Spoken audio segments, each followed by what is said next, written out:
All right, what's going on, everyone?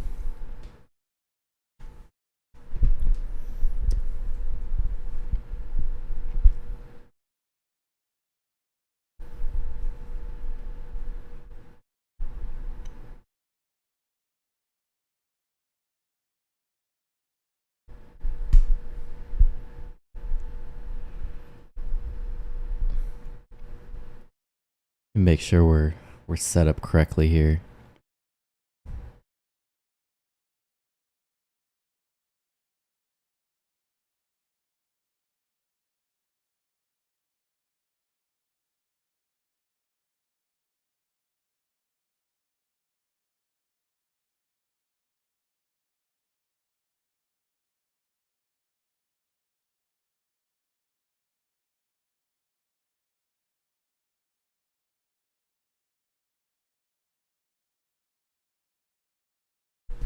Okay.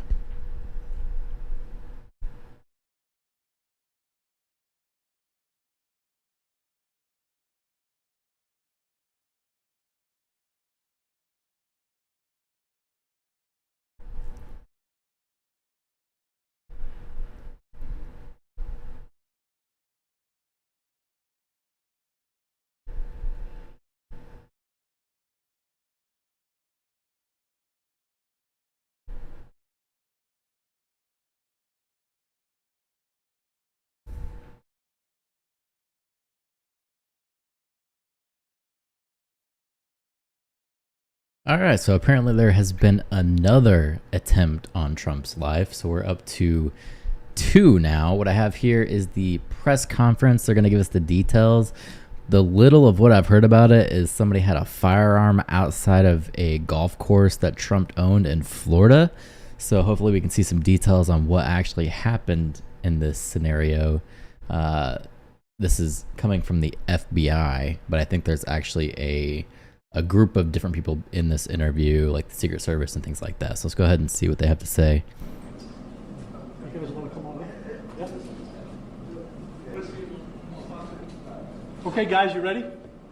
Little rules of the road like we always talk about ahead of time. We are going to give you, when I say we have a representative from the FBI, from the Secret Service, from the State Attorney's Office. We are going to give you everything we have. Everything. Okay. All right? So when we get done, think about your questions, because we're not going to take a lot.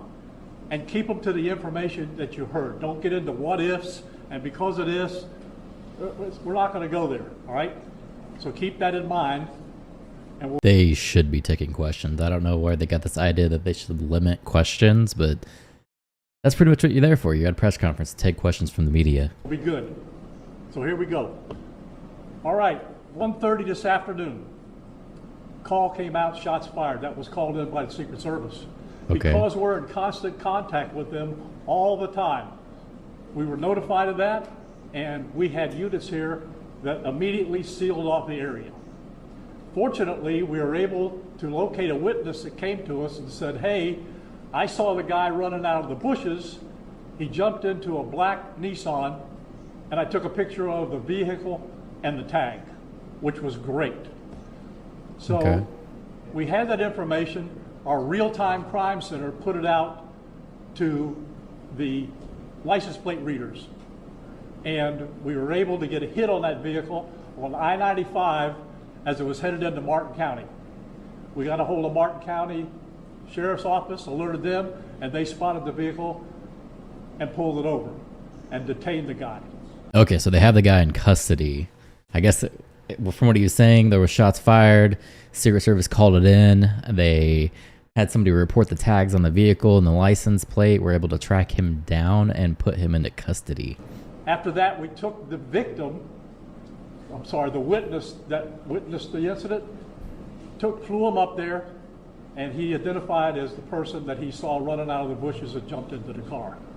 Now, in the bushes where this guy was is an AK-47 style rifle with a scope. Okay, yeah, he just said that AK-47 for this one. What's up going on, Chadwin, man? How you doing?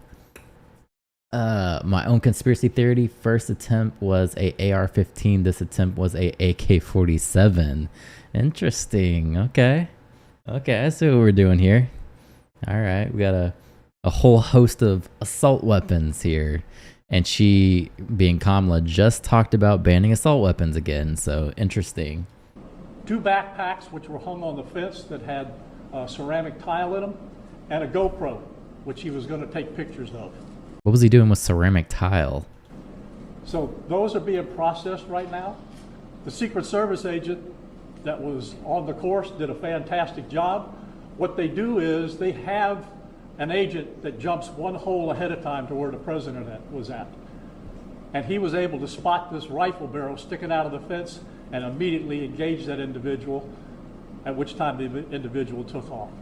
So that's what we know about the investigation. We have somebody in custody right now that is a potential suspect. We got a little bit more work to do on it, but as we usually do, as soon as we decide that we're going to book him into the county jail and the charges that he's going to be booked into, we'll get those to you and we'll get a picture of him and we'll get you his background.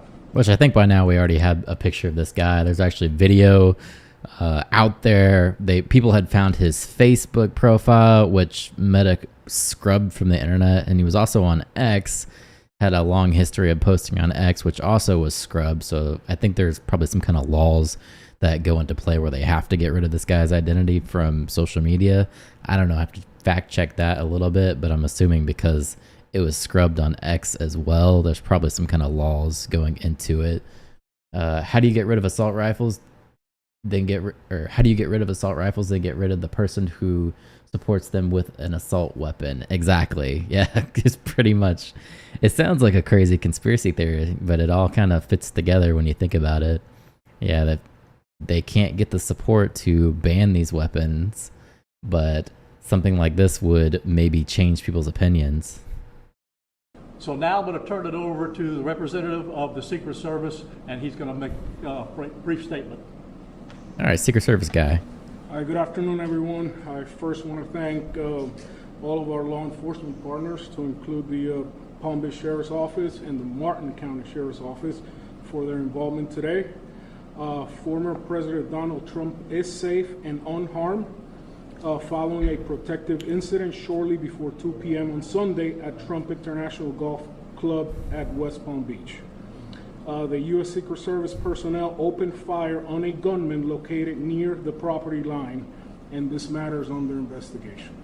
I'll turn it over to my partners over at the FBI. So the way this guy makes it sound, they shot at him first, where the first guy made it sound like shots were fired and the Secret Service kind of called it in. I don't know if maybe he's saying they were returned fire or whatever, but it's kind of questionable how the storyline is coming into play here. I'm sorry I missed last night. I was out drinking. Hey man, no problem. It was kind of impromptu anyway. I'm getting really close to getting into the YouTube partner program, so I just been streaming at random times trying to get all the hours in, especially when something interesting like this comes up. Because this could have been big. Luckily, no one got hurt. Good afternoon, everyone. My name is Jeffrey Veltri. I'm the special agent in charge of the FBI's Miami field office. Okay. The FBI has assumed the role as the lead federal law enforcement agency in the investigation of the incident that occurred earlier today at Trump International Golf Course here in West Palm Beach, Florida. We've deployed a number of resources, including the investigative teams, crisis response team members, bomb technicians, and evidence response team members as well. What we need right now is for the public to avoid the area around the golf course. We will continue to support this investigation with the full resources of the FBI, alongside our partners with the United States Secret Service and the Palm Beach Sheriff's Office, as well as Martin County Sheriff's Office and state and local law enforcement. I would ask that if anyone has any information that may assist with this investigation, to contact our tip line at 1-800-CALL-FBI or at tips, that's TIPS .fbi.gov. Thank you. They blocked a statement of mine. What were you trying to say, man? What are you getting blocked for? Thank you. David? Hi, I'm Dave Ehrenberg, State Attorney for Palm Beach County. I want to thank Sheriff Bradshaw and our partners at the local, state, and federal levels I'm here because our prosecutors are currently working up warrants and a motion for pretrial detention for the suspect. In that way, he will be kept in custody. But our filing of these warrants and charges at the state level does not preclude federal charges that could be coming. But in the meantime, it looks like the warrants and the pretrial detention motion will happen first. And again, I want to thank the cooperation we've had with our federal partners and at the local level. And thank you all for being here today. Okay. It's weird because the left is going to say people are attacking Trump because Trump has violent rhetoric. Or the right, they're going to say Biden's had this crazy rhetoric about Trump being dangerous and them saying he's going to be a dictator on day one and all of that craziness that goes into that. So it's like you can't really win either way. Both parties are just going to keep spinning it back and forth. We're going to make these pictures available to you. It'll show you a picture of the backpack and the rifle. And there's also a GoPro on the fence there where he was intent on filming what was going on. That was for his YouTube channel. Even though we're going to have to secure a couple of areas around the golf course here, the public doesn't need to panic. We know that we got a post office, a library, and a school down the street. So we'll make it convenient for you to get to all the places you need to go, get your kids to school, get them over here to the post office or wherever else you need to go. It's safe. There's no more danger here, and we'll make it very convenient for you.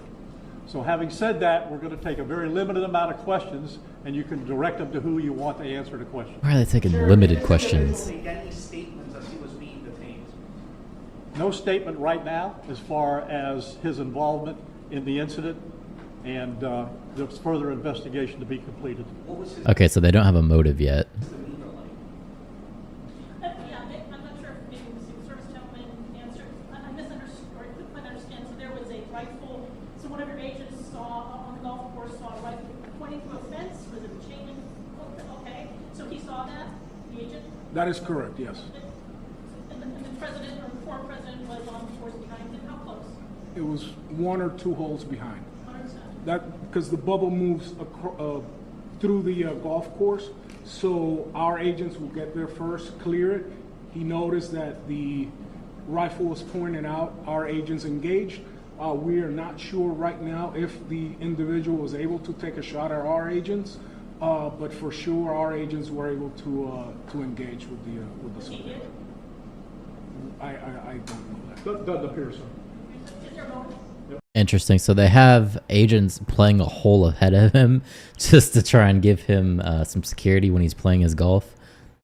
I was trying to say that whose profession starts with SN and rhymes with the word "iper" usually uses weapons more designed for hunting. What about a sniper?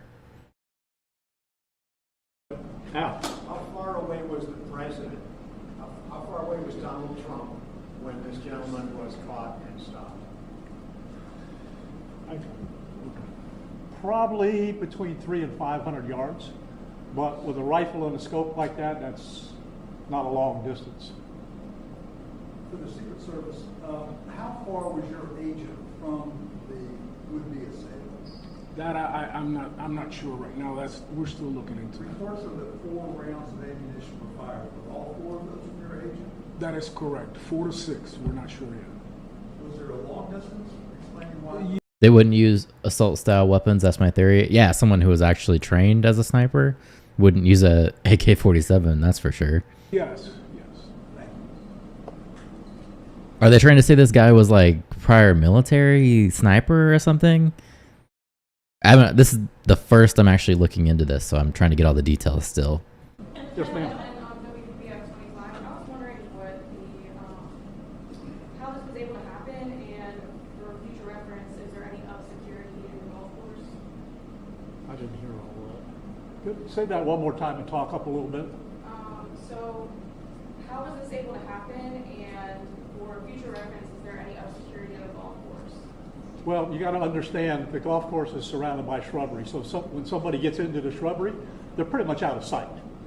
All right? Sure. And at this level that he is at right now, he's not the sitting president. If he was, we would have had this entire golf course around it. Well, because he's not, the security is limited to the areas that the Secret Service deems possible. So I would imagine that the next time he comes to the golf course, there'll probably be a little bit more people around the perimeter. But the Secret Service did exactly what they should have done. He kind of threw the Secret Service under the bus there. This goes back to my initial theory of getting support for banning assault rifles. Right. Yeah, I see what you're saying. If someone was actually trying to snipe him out, they wouldn't be using an assault rifle. Okay, I see what you're saying, for sure. That's an interesting theory, too, because it could entirely be true. Either way, that or they needed to draw attention away from a horrible interview.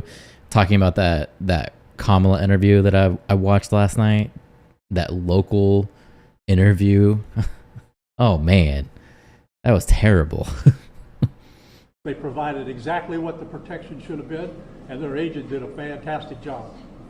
Which direction was the shrubbery? Was north, south? I guess east, west, and south is the road? The layout of the golf course, you've got 3 holes, 5, 6, and 7.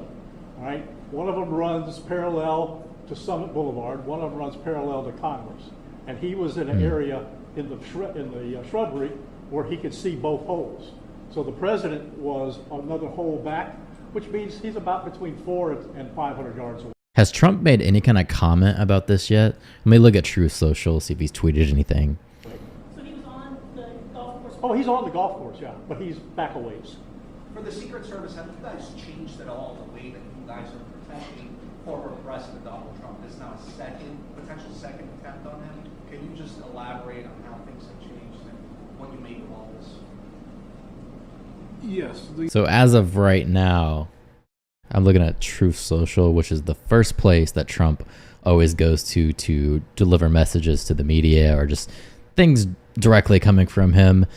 Nothing so far. The last thing that he tweeted was the failing New York Times is a true threat to democracy. Not sure what he's getting at there. Maybe they posted some kind of story about him today. I did see this tweet that he put out today that he said, "I hate Taylor Swift." I think his last comment was that he hates Taylor Swift. Yeah, right here. This one. I get it. Like, he's not being supported by Swift. He's not getting the Swiftie fans, but what the hell, dude? Why were you tweeting that you hate Taylor Swift? He's a loose cannon. He really is sometimes. This guy, I don't know. He's not exactly presidential, but I guess you gotta love that, right? The threat level is high. We have increased the amount of assets that we've supported, so we live in danger times. So yes. We're done with questions right now. There's really nothing more for us to add. That's it. They only took like 2 questions, maybe 3. It's ridiculous that they had a press conference and they only took 3 questions. I just want to tell you, the Secret Service and the FBI and the State Attorney's Office have been fantastic to work with. And I can tell you right now, our agency with this real-time crime center was fabulous. That's how we got the guy. We started out with, we don't know anything, to where we had a tag, we had a vehicle description, and we got an area where we saw the person. So be proud of your law enforcement. All right. Yeah, that was Thanks, quick. folks. We'll get back to I'll you. give him that. Hey, they found this guy really quickly. They got him in custody. Good for them. You know, they're really staying on top of it. So I did see that there was a interview with the guy, so we can kind of see what the guy looks like, see what he sounds like, see maybe what some of his motives were.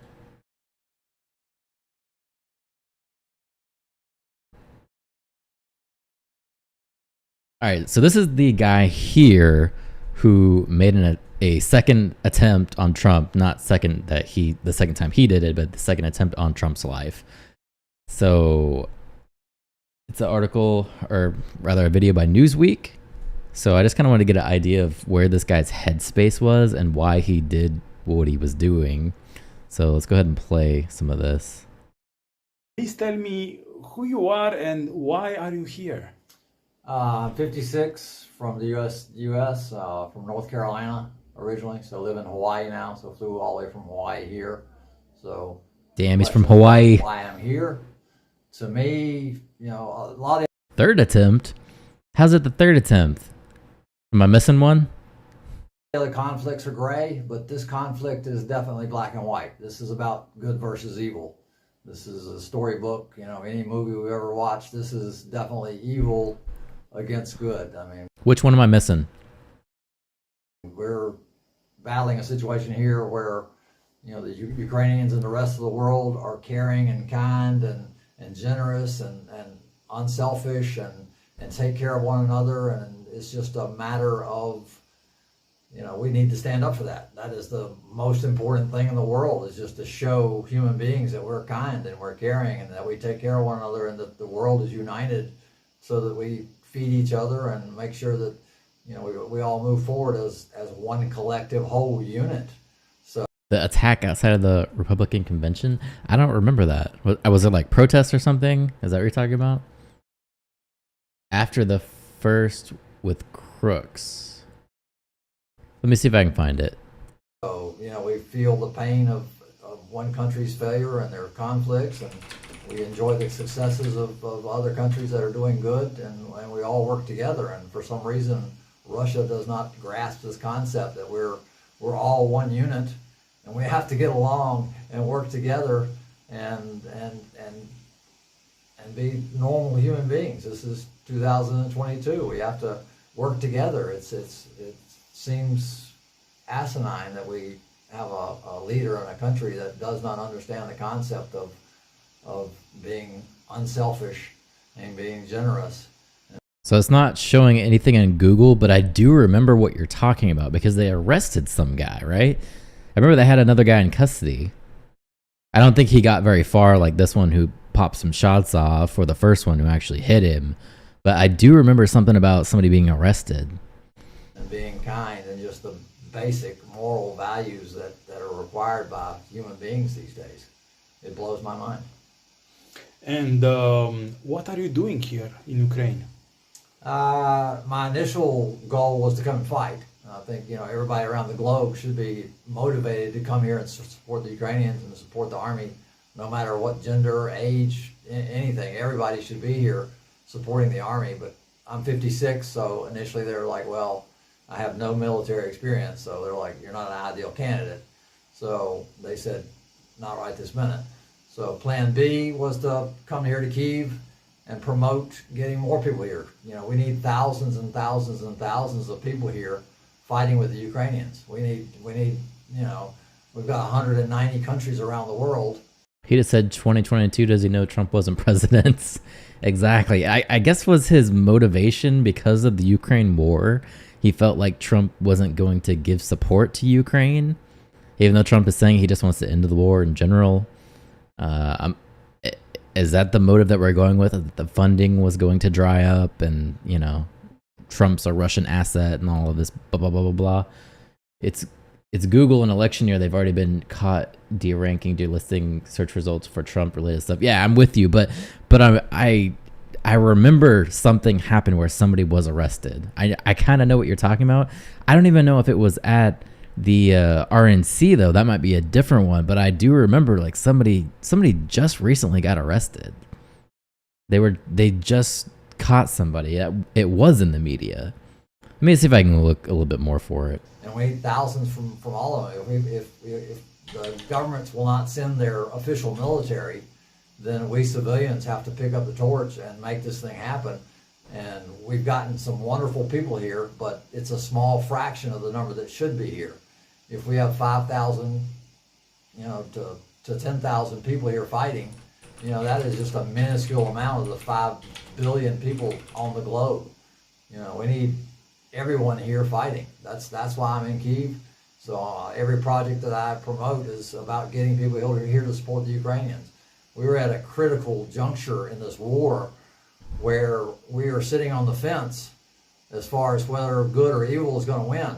Right now we're looking at a situation where... No, man, they buried that article already. And plus the search results are going to be pretty high with what just happened, just for recency's sake. But I know what you're talking about.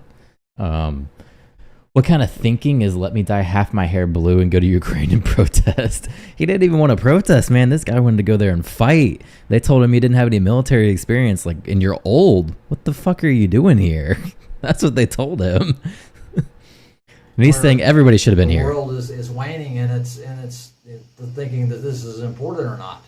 And we're at a point where, you know, all right, are we going to stand for humanity, for human rights, for everything that is good with the world, or are we just going to ignore it? You know, if everybody is complacent and doesn't join this fight, then guess who's going to win? It might take 10 years, but we're going to lose this battle if everyone around the globe does not stop what they're doing and get off the couch and come to Ukraine and defend the human rights of everyone around the globe.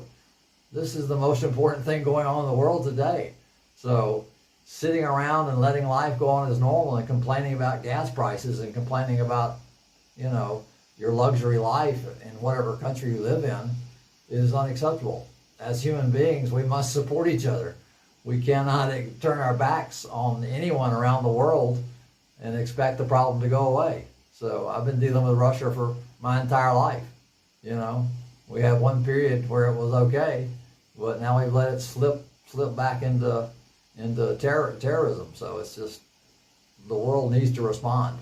You know, why world leaders are... What was his occupation? He's saying he's been dealing with Russia his entire life. What does that even mean? Maybe this guy is mad because it's been 2 years and the Ukraine war is at a standstill. Maybe, yeah.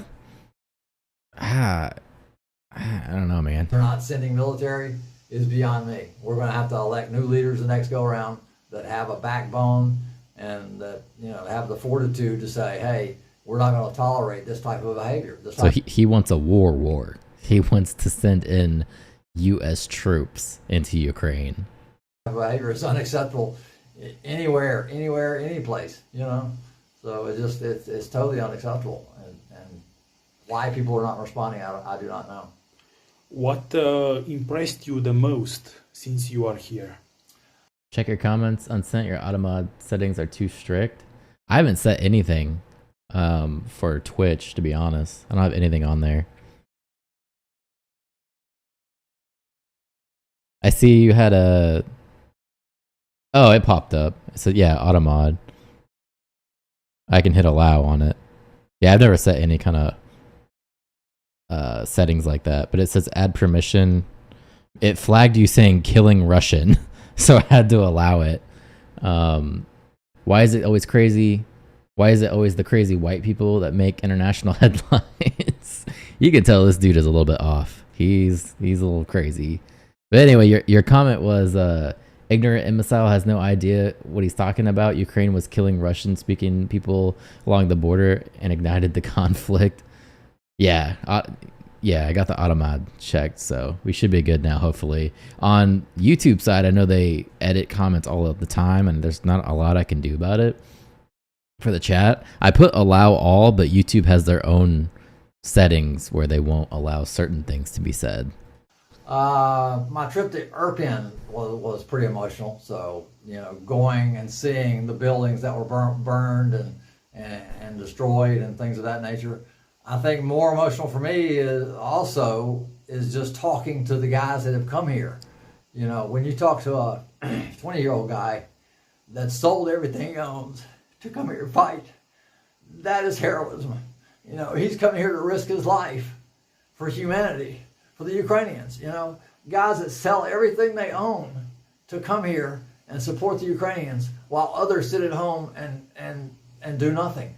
You know, it's totally mind-blowing how we have this divide of people that are selfless and courageous and wonderful and willing to sell everything they own to come here and support, you know, keep people from getting killed, to shelter kids and protect Ukrainians, and others that just, you know, want to sit at home and not. It's just, you know, it's an indictment of our entire human society to say, hey, you know, where do we stand? Do we stand for good, or do we just not care? I mean, does the world not care? That's the feeling that I wrestle with every day. Is he crying? There's no crying and weird processing. Yeah, he was getting really emotional about this. He was getting a little weird. The equivalent of this would be if the U.S. used troops along the southern border and Russia started arming the cartels. Yeah, essentially, yeah. Every day in my interactions with everybody, every one of us is responsible for the outcome of this war. Every one of us, by our actions and what we do. And, when I call back home and say, hey, I need $5 so I can, put enough money together to get a vest for a Ukrainian, and I get no response, I'm like, I'm not sure that the world is as wonderful as I once thought it was.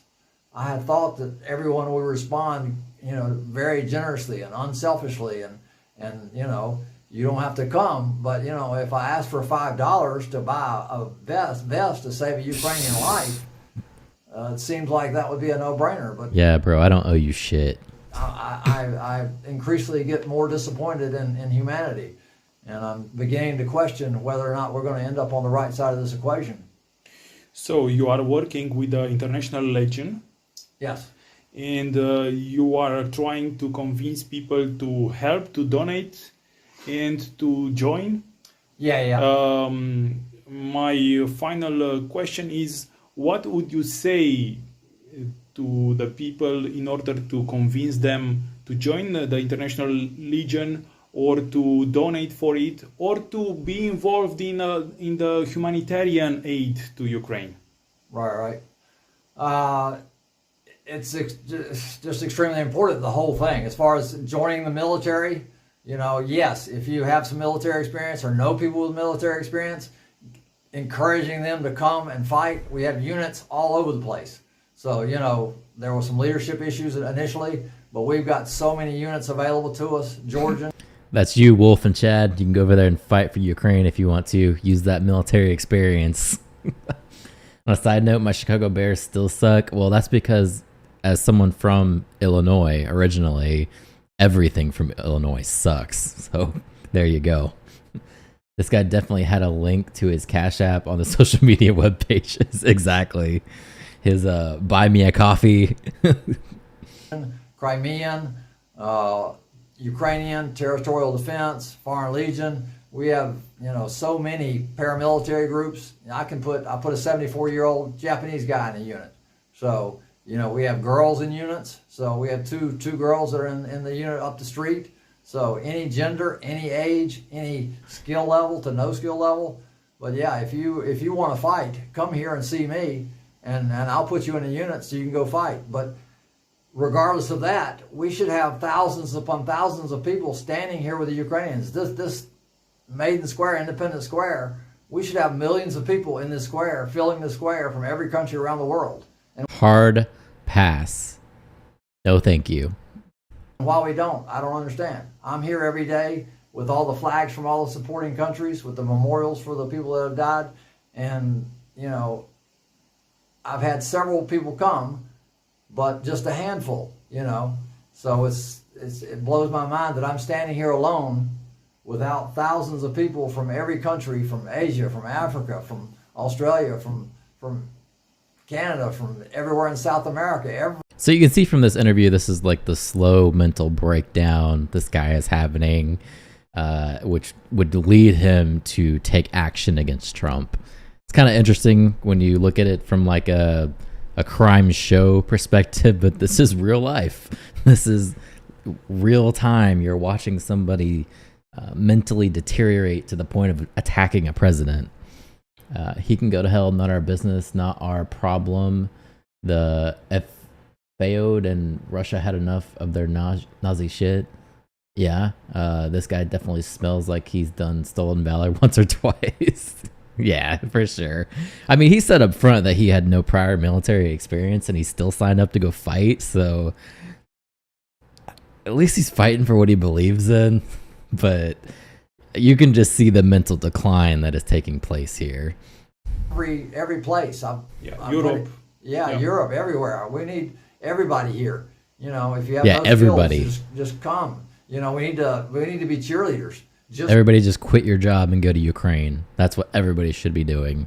Being here and saying, hey, I support the Ukrainians, and I support human rights, and I support good and generosity and caring and kindness Yeah. and altruism, and it's just, we need to show the world that we care, and it's essential. If you don't do any work at all, just being here and supporting and showing them that we care for our fellow human beings is the most important thing we can do. Jeez, there you go. So that, I guess that kind of gives you a little bit more insight of where his headspace was to lead him to do something like that.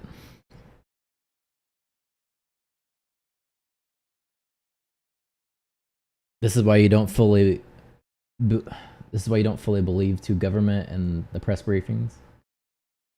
Right, because it leads to this kind of action right here. Next thing you know, you're crazy and you're fighting people.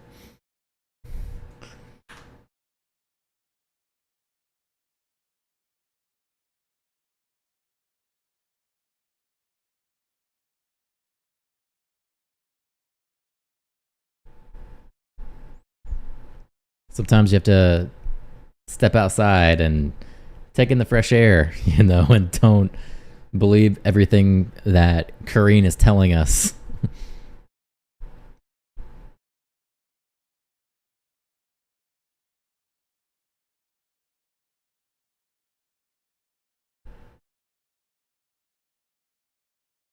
At least he's been working on his insanity case for a few years. Yeah, it seems like it.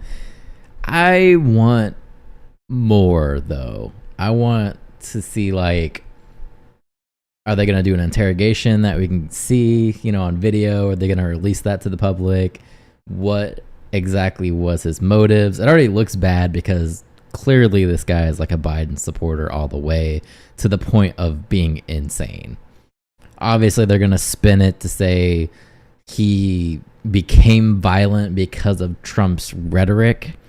The Democrats are going to say that, but I want to hear more pieces of information from the source, of why he did that or why he tried to do it. Plus, even like the press briefing that we just watched, they didn't really give a lot of information about, like, he shot first and then Secret Service called in. It was very questionable.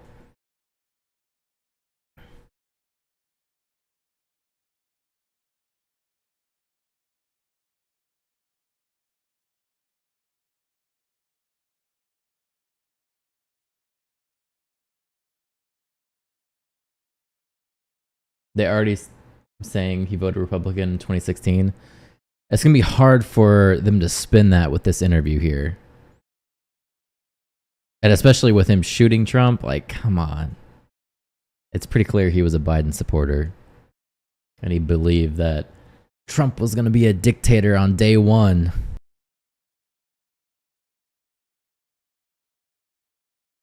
All that BS.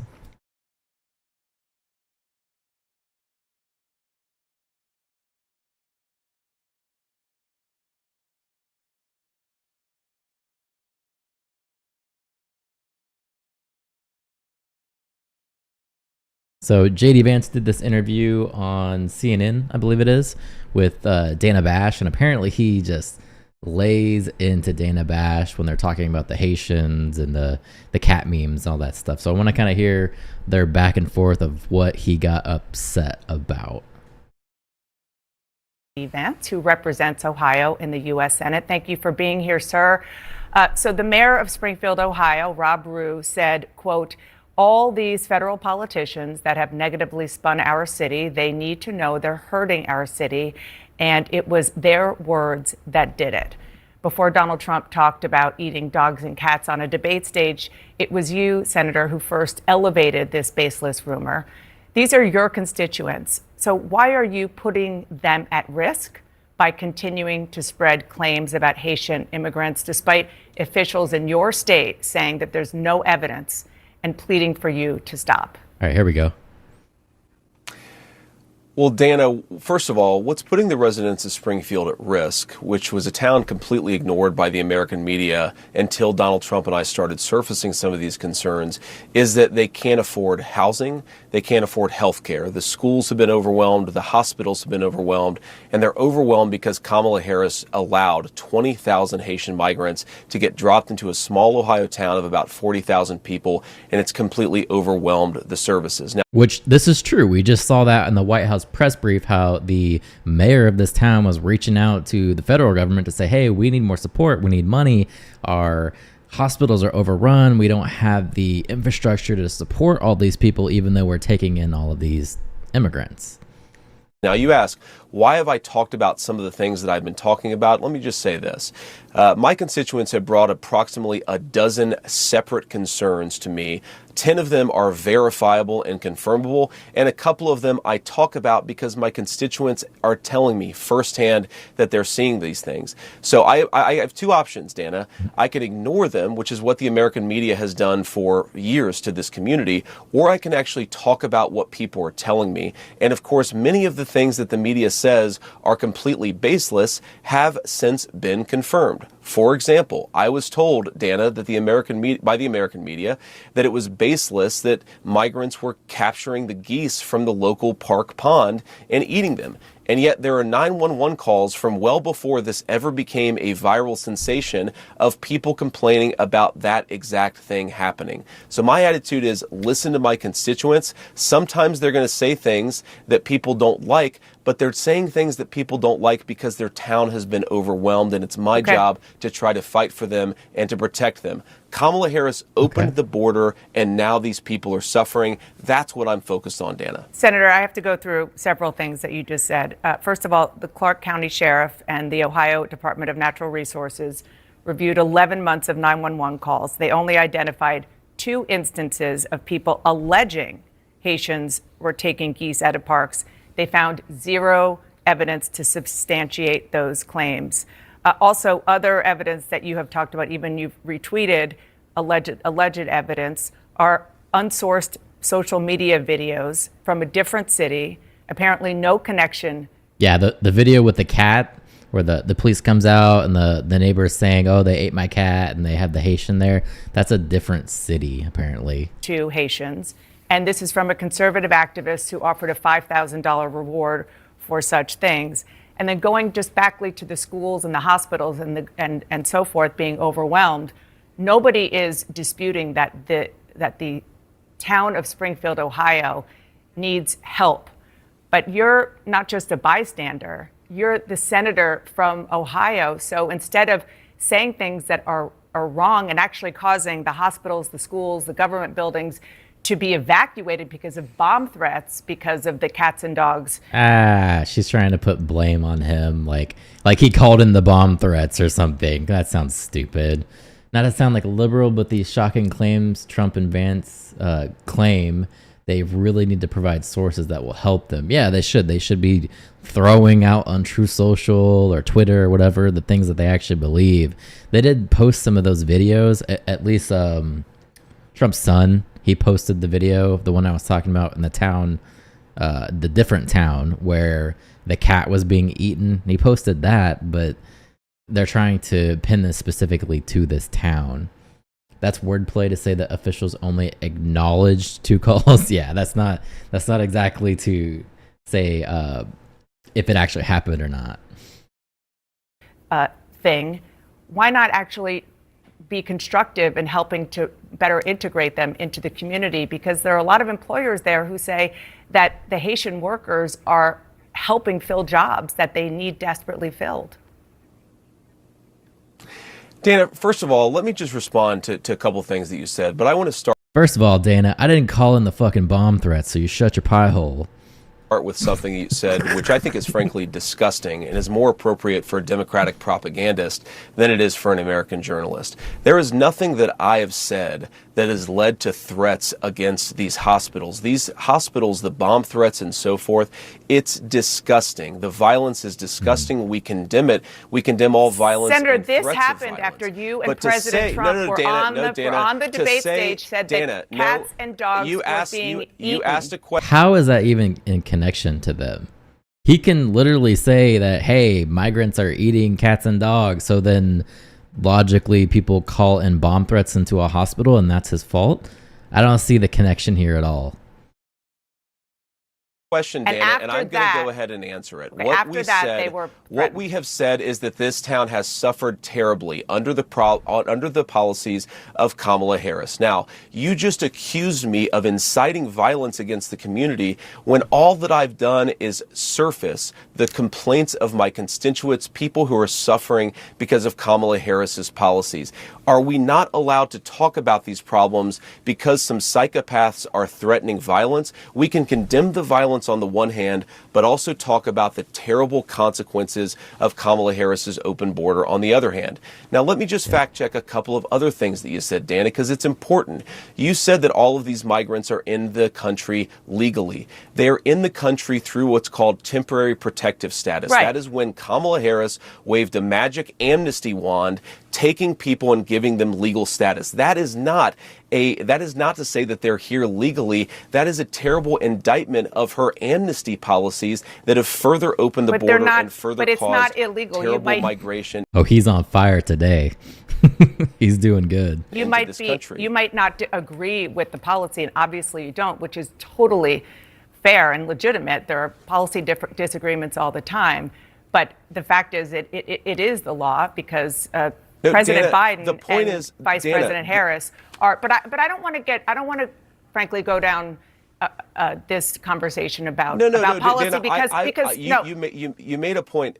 You don't. I agree. You don't want to talk about policy. No, Dana, what I want to talk about. Instead of about the fact, Senator, that Kamala it was Harris, your distraction. Dana, granted amnesty. You were the one who started level. talking about eating dogs and cats. Level. No, she was the one who brought it up first. He didn't mention it at all. You were the one who brought this my up. Constituents the president were the said ones it to who talked about 60 eating million dog and people. cats, and I talked about it because you were ignoring this community. My constituents talked about it. Have you been it is to my Springfield? Responsibility to surface their concerns when the American media Have you been to ignores it. Springfield? What does it matter if he's been to Springfield or not? Dana, I've been to Springfield probably 100 times in my life. How about I've taken my recently, children since to you've get heard ice this? cream at Young's Jersey Dairy. Have you heard recently since you've gotten these calls? Have I been in the last 4 days? No, no, I'm I talking haven't been about in the last 4 This days. stupid. God, the tactics they use here are just so stupid. Have you been there? No, I haven't been there in the last 4 days. Jesus. But I've Since talked you've to a lot gotten of these people calls in from the Springfield, Dana, constituents. and they're telling me this stuff is happening. Dana, would you like to ask me questions and then let me answer them, or would you like to debate me on these topics? I noticed that when you had Kamala Harris and Tim Walz, you gave them multiple choice answers to the questions that you asked, and you allowed them to answer the questions. I'm happy to be here to talk about policy, but if you're going to interrupt me every single time that I open my mouth, then why am I even doing this? So please ask a question, and I'd ask you to be polite enough to let me answer it. Yes, Oh, he's pissed. He is pissed today. Does JD Vance wear emo style guy liner? I saw some like memes about it. Maybe he had in the past, but I don't know. It does kind of look like he's wearing it. I am, and I think that if Kamala Harris and Tim Walz were making unsubstantiated claims that had racist undertones about people eating dogs and cats, and they didn't answer the questions about that, then I would have similar interactions with them. As you know, I am very grateful that you come on the show, as I am for other Republicans. But this is something that you're hearing from constituents. I did a lot of reporting. I talked to people in Ohio over the weekend, and they're really worried about these claims. The policies, yes, I am agreeing with you that what I heard is that there is concern that these migrants, there's a lot of them, and the integration isn't being done fast enough and well enough. And that's a totally legitimate conversation. But there are other conversations that are happening. Aiden Clark, who is an 11-year-old boy who was killed in Springfield last year. It was a car accident involving a Haitian immigrant. You said that he was murdered. His father said that's not true. It was an accident.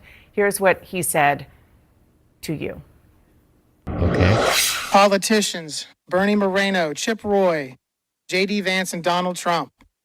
They have spoken my son's name and used his death for political gain. This needs to stop now. They are not allowed, nor have they ever been allowed to mention Aiden Clark from Springfield, Ohio.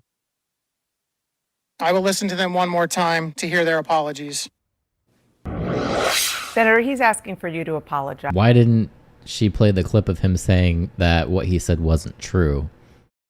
We didn't see any of that there. Seems like another situation where they take things out of context. Will you? Dana, first of all, my heart goes out to the Clark family, and I don't bring their son's name up because they've clearly expressed a preference for politicians to not bring their son's name up. I wish them all the best. I can't believe what kind of a tragedy they've experienced, but I'm still going to keep on talking about what the migrants have done to Springfield, Ohio, and what Kamala Harris's open border has done to Springfield, Ohio. And Dana, I think this illustrates the entire contrast between how we're trying to go about this debate and how a lot of the Democrats are trying to go about this debate. They're talking about 12 Proud Boys marching in Springfield, Ohio. They're talking about the frankly fake debunkings of a lot of these stories that are out there. I'm talking to my constituents and I'm hearing terrible things about what's going on in Springfield, and Kamala Harris's open border policies have caused these problems. The hospitals are overwhelmed, Dana. The schools are overwhelmed. The local services are completely overwhelmed. You have people who can't afford housing. Homelessness has gone up. Murders are up by 81% because of what Kamala Harris has allowed to happen to this small community. I'm going to keep on talking about that. Now, of course, we can criticize violence. We can also still talk about the problems that are happening in Springfield, and we should be able to do both those things simultaneously, Dana.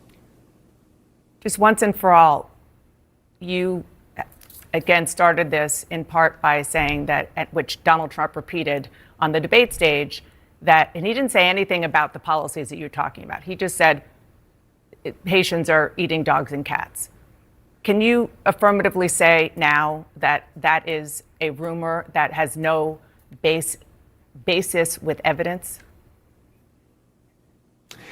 Dana, the evidence is the first-hand account of my constituents who are telling me that this happened. And by the way, I've been trying to talk about the problems in Springfield for months, and the American media ignored it. There was a congressional hearing just last week of angel moms who lost children because Kamala Harris let criminal migrants into this country who then murdered their children. The American media totally ignored this stuff until Donald Trump and I started talking about cat memes. If I have to, but it wasn't just a meme, create stories so that the American media actually pays attention to the suffering of the American people, then that's what I'm going to do, Dana, because you guys are completely letting Kamala Harris coast. You had one interview with her. You talk about pushing back against me, Dana. You didn't push back against the fact that she cast the deciding vote on the Inflation Reduction Act, which is why a lot of Americans can't afford food and housing. You just said that you're creating creating a about story. Public policy.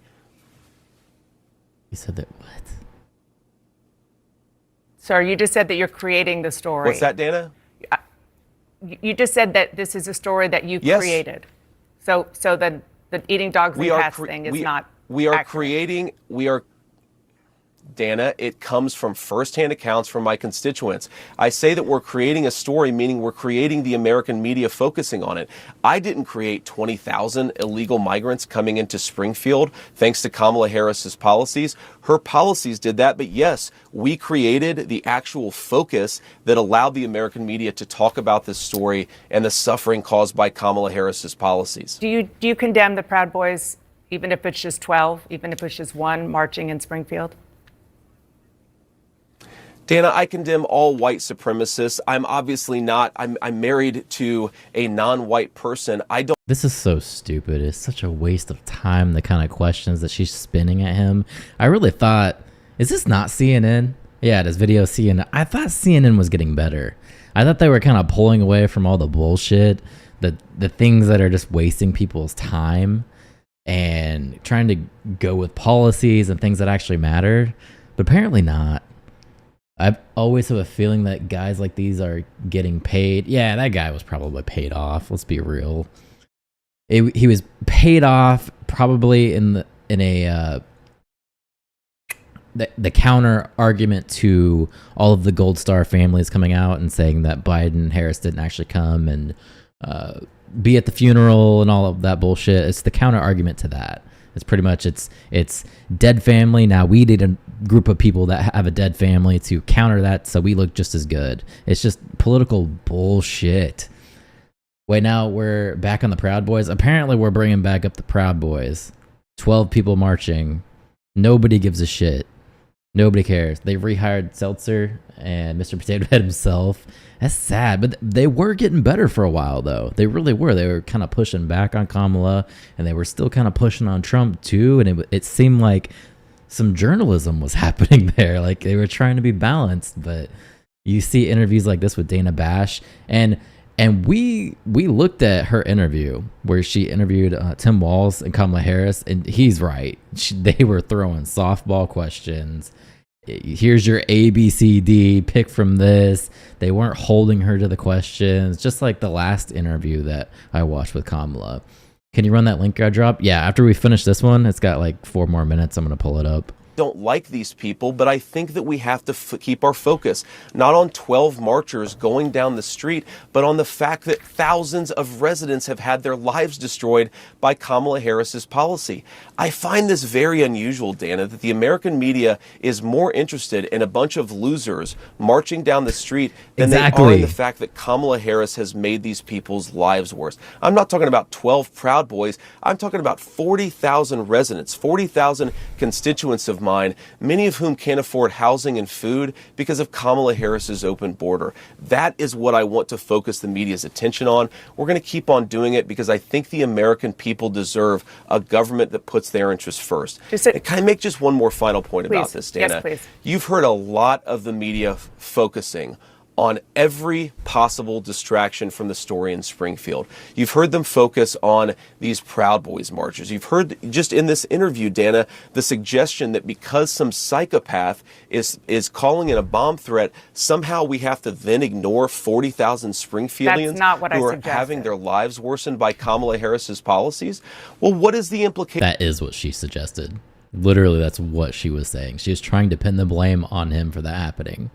Dana, I actually love to have this conversation right now live on air. Right. What is the implication when you say you calling out these problems has caused a bomb threat? You accused me of causing a bomb threat. Yeah. Doesn't that mean you should shut up about the residents of Springfield? Don't you realize you're engaged in basic propaganda to silence the concerns of American citizens? I was quoting the actual mayor of Springfield, Ohio, begging after the bomb threats, begging federal officials, to please stop putting negative attention on his city. And I'm not talking about the policies. I'm not talking about the very real challenges that Springfield has. I'm talking about baseless rumors about Haitians eating dogs and cats. And that, after that was said on a debate stage, that is when these bomb threats started. And that is a fact. Senator. And then you accused him being linked to that, like somehow he was calling in bomb threats or calling in people to do bomb threats, or somehow saying Haitians are eating cats and dogs means that you're free to call into hospitals and have bomb threats. Like, it doesn't even make sense at all. I just want to move on. I have 2 other quick issues separate from this that I want to talk to you about. Dana, go ahead. Again, please go ahead. I think this is actually an important conversation. Okay. Look, the Springfield mayor, he's dealing with a lot of terrible things. I certainly sympathize with the guy, and we're going to try to help him out. But he did not accuse me of inciting a bomb threat. He just didn't. And if we're going to take the firsthand accounts of people who are on the ground in Springfield, why don't you bring on some of the people on your program who say that the migrants are eating their pets? You're applying a double standard here. You're saying if one person accuses J.D. Vance, I'm going to take that person's word as the gospel truth, you have somebody even whose if you name misrepresent it. If you have another person who's saying they're eating the cats, you're going to completely ignore them, attack them, silence them, and harass them. That double standard is why that people don't trust the media and why we're not talking about public policy 51 days out from a presidential election. Okay. Boom! Right there. That's how you end it. If you have somebody you want to tell us about, who has proof that somebody ate their cat, of course we want to hear that. We certainly have had no evidence that that is actually something that happened. And I just want to say, I have not accused you of anything. I am quoting the mayor who said, after these bomb threats, federal politicians are negatively spinning our city. They need to know they are hurting our city. It was their words that did it. Okay? That, I'm quoting him, and it seems to be a Dana, cause and effect. Roll the tape. You just accused me of inciting a bomb threat. There's no evidence of this. I condemn violence and threats of violence. We should be able to do that and also still talk about what's going on in Springfield. I'm glad to hear. All right, so that was a shit show. Oh no, the mayor worried about re-election said, stop it. Who gives a fuck what the fat cat politician has to say? If you want to do the work for us, we'll take it, take the ratings, and take credit for it. Right, exactly. That's pretty much what they're saying. But let's not talk about policy. No, let's not talk about policy, 50 days out. All right, let me see if I can find that link that you brought up. Where was it in the chat? Here it is. Okay. Let me hear that you condemn it. That is. Let me pull this.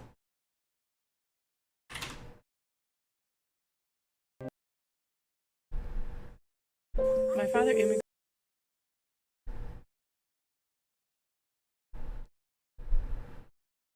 All right, so let me maximize it. All right, so here it is, Wolf. Let's see what this is. What did you send me here? So it says, Elon Musk shares Haitian woman's video, backs Trump's immigrants eat cats and dogs claim. And it says right from the get-go, my father immigrated from Haiti to the United States in the late 60s. Immigrated from Haiti to the United States in the late 60s as a teenager. And I want to talk about these recent comments about the Haitians in Springfield, Ohio. Okay.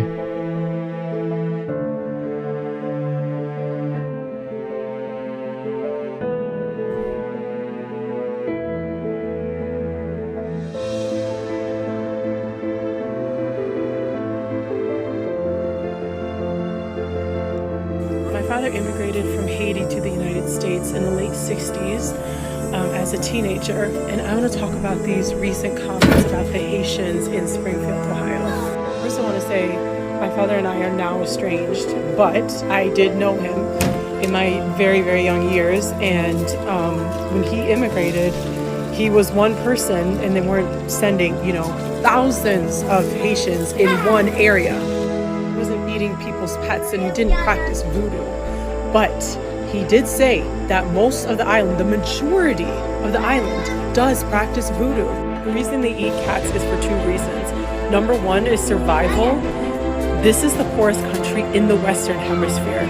You can't just go to a food bank like you can here, or just go to McDonald's and get some free or cheap food. Unless, of course, there's a Christian missionary there. People in the United States have a really hard time imagining that type of thing, but it is true. Second, they do animal sacrifices for their religion, voodoo. They make these animal sacrifices to these gods for different reasons. You can do your own research on this. Do I think voodoo is a demonic religion? Yes, I do. That doesn't mean, obviously, that doesn't mean that you hate these people. These people need prayer. But you can't just take over all these people from another country and expect it to work. Not to mention, it doesn't fix the problems of that country. And there's more people left in Haiti that we can bring over. It's not racist to acknowledge that this is a problem. It's not racist to talk about these things that are happening. This is not just white Americans saying this is black Americans. You can look at the people in Springfield, Ohio saying that. Y'all just want to joke about Trump and say that he's crazy for saying that this is happening instead of actually checking at all to see if this is happening. You want to make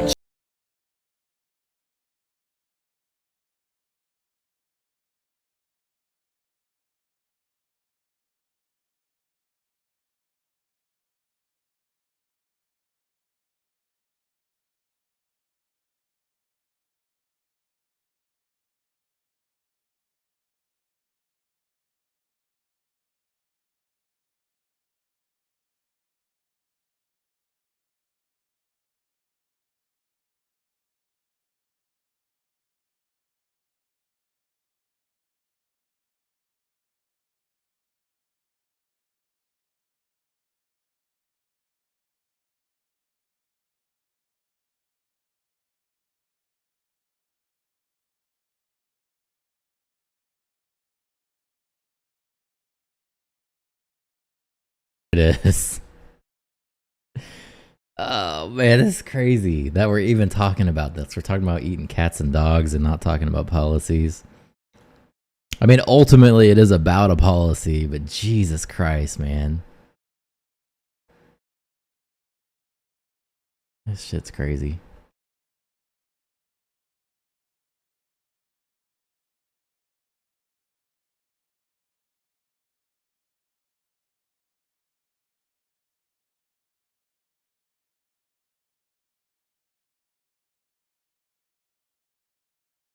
I don't know, dude.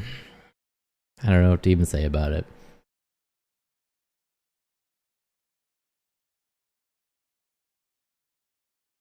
The sad part is our Haitian Americans telling her story with being attacked by millions of white savior liberals telling her she's wrong. Yeah. Probably. She's probably getting attacked right now for saying that. It's madness.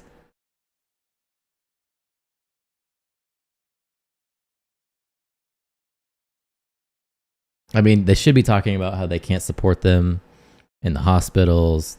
They're being overrun. We're taking in all these people. And we don't have the infrastructure. We don't have the manpower. We don't have any of that. Instead, we're talking about eating cats and dogs. That's crazy.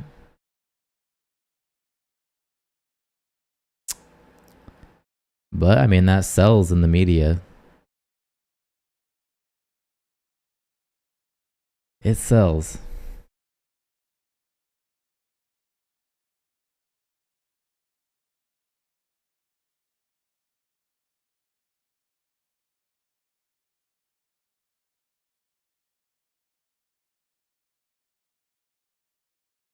So, let me pull this up.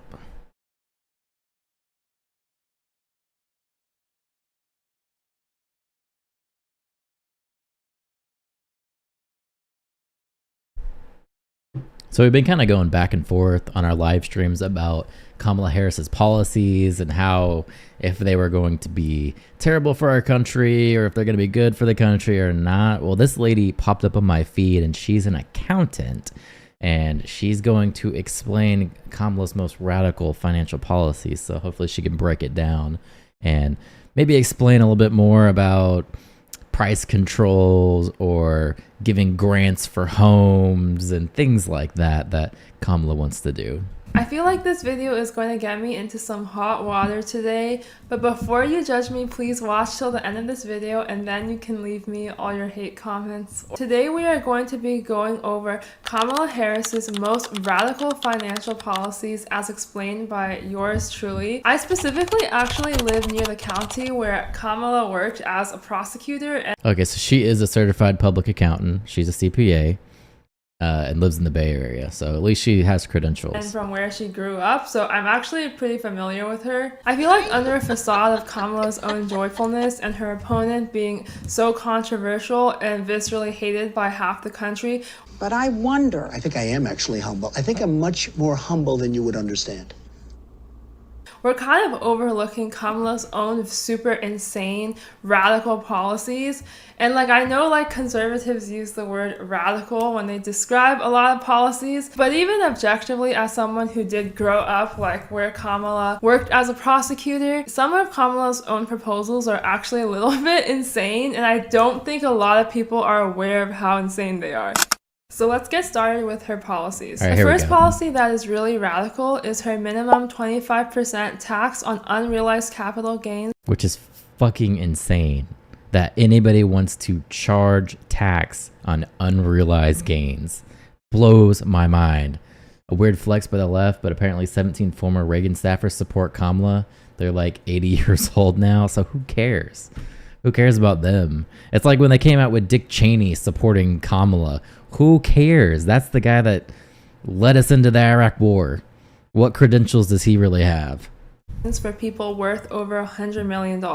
So you might not necessarily know what this policy means or what its implications are, but on first thought you might think, oh, this policy is for people worth over 100 million and I'm not worth over 100 million, so why should I care? This doesn't really affect me. Or you might even agree with this policy if you have like a visceral hatred towards rich people and billionaires, or you agree with the thought of eat the rich. I personally believe that rich people should pay more taxes than poor people, and I think most people would definitely agree with that.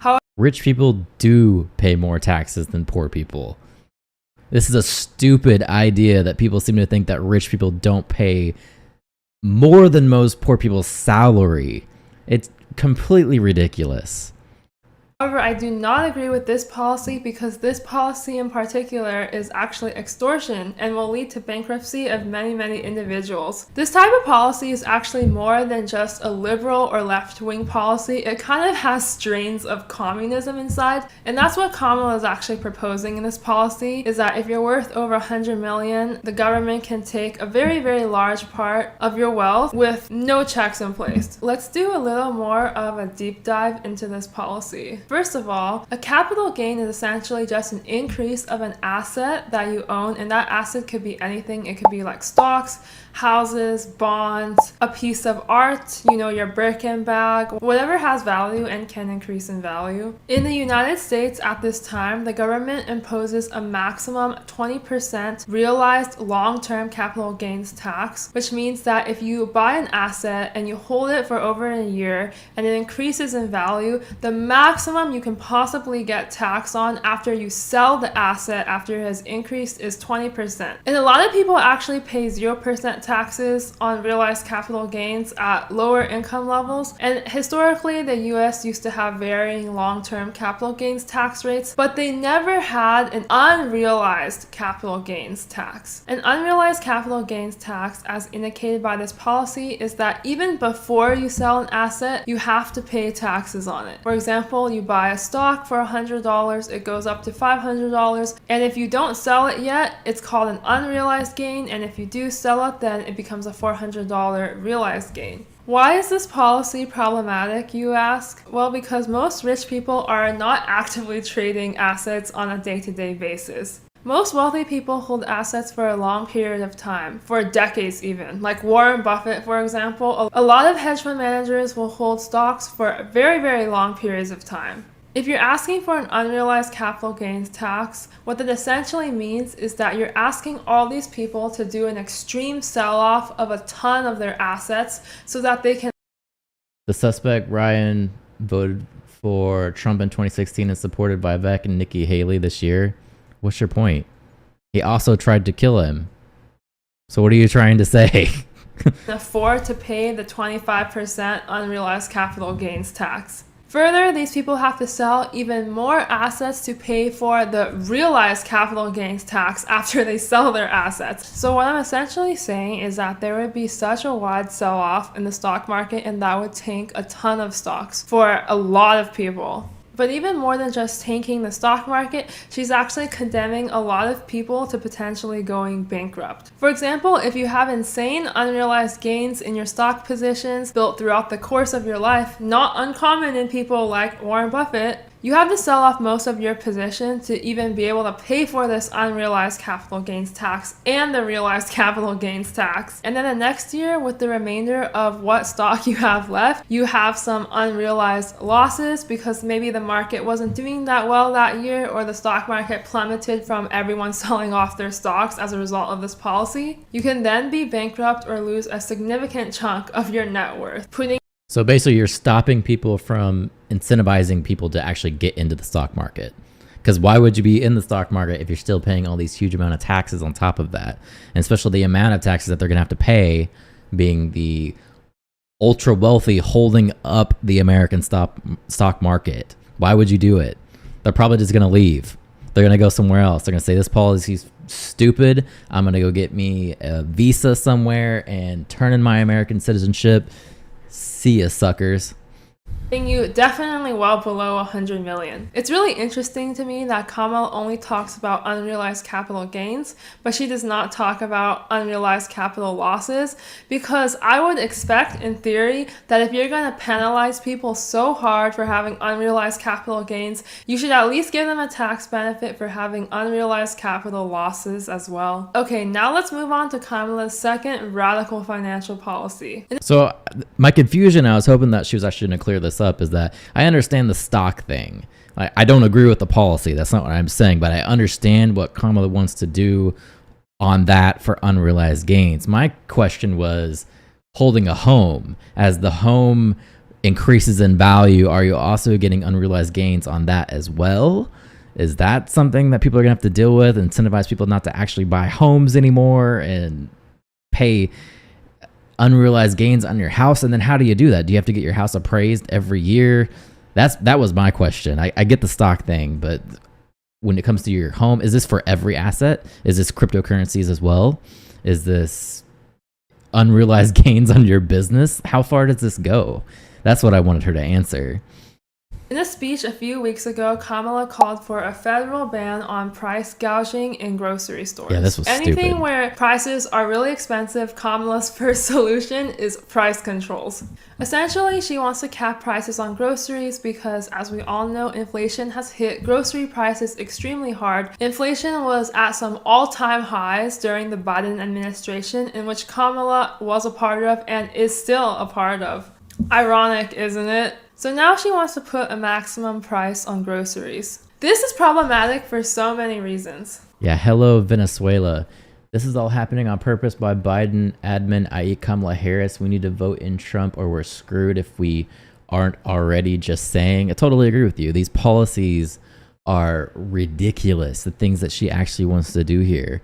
She's thinking of the craziest ideas to just destroy the country. And I don't understand how she doesn't have like an economic advisor, somebody helping her with this stuff. But she's selling it.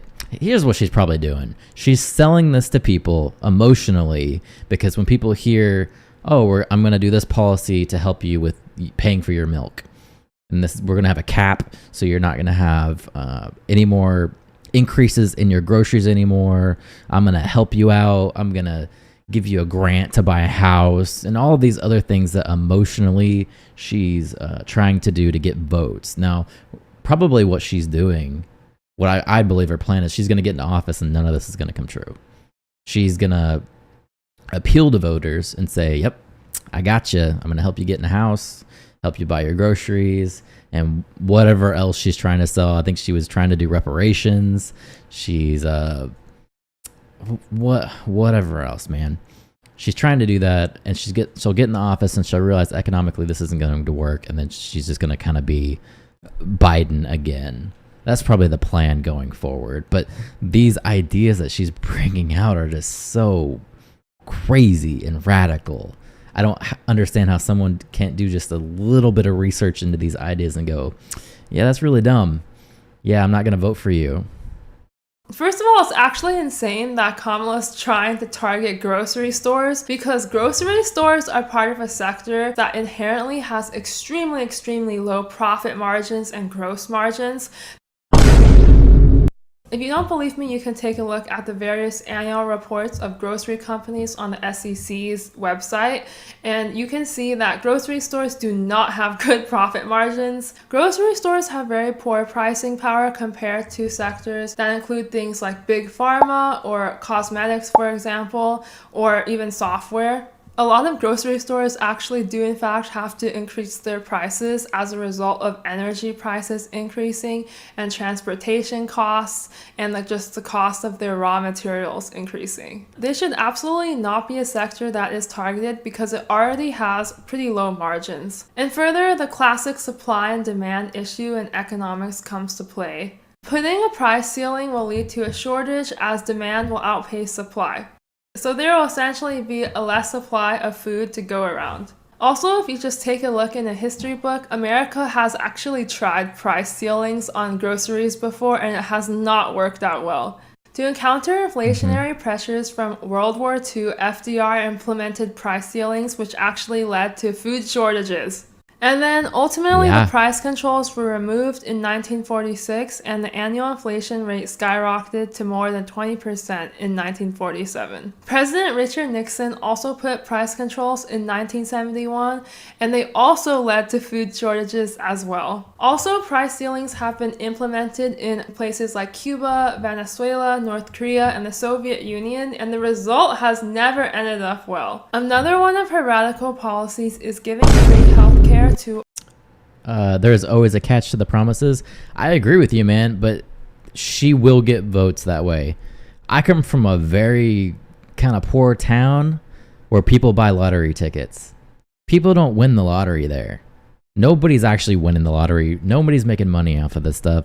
But you bet when paycheck day comes around, those people are buying lottery tickets. And they're doing it with the slight hope that one day they might have a little bit of money.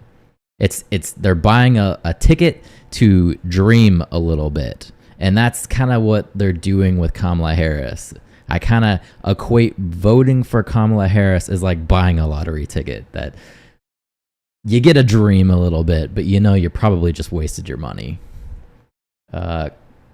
Kamala is a puppet. She isn't making any choices on what policies to push. The economic lunacy is intended to destroy the Western stock market and plunge the U.S.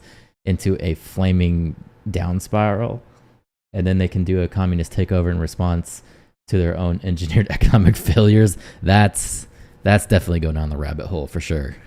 All illegal immigrants. And I'm talking about this from an economic standpoint instead of the humanitarian standpoint of having to save everyone regardless of what their past actions were. They already kind of implemented this policy in California. Let me read this to you. Starting January 1st, all undocumented immigrants, regardless of age, will qualify for Medi-Cal, California's version of the federal Medicaid program for people with low incomes. It will cost the state over $6.5 billion annually to provide Medicaid. $6.5 billion. They better hope that the lottery ticket doesn't hit. That would definitely get taxed. Yeah, it's a rabbit hole my ass. Hey man, yeah. I mean, it's a connection going down that way for sure. Jesus. Medi-Cal to all undocumented immigrants. Given the fact that over 300,000 undocumented migrants have crossed into California at the Mexico border in 2023 alone, the costs for this program are only going to increase from here. Essentially, providing free healthcare to all illegal immigrants nationwide is definitely going to be very, very costly. And also, a lot of people might be confused as to why their taxpayer dollars are getting spent on this in particular. We're confused. I like her choice of word there. We're confused, not furious.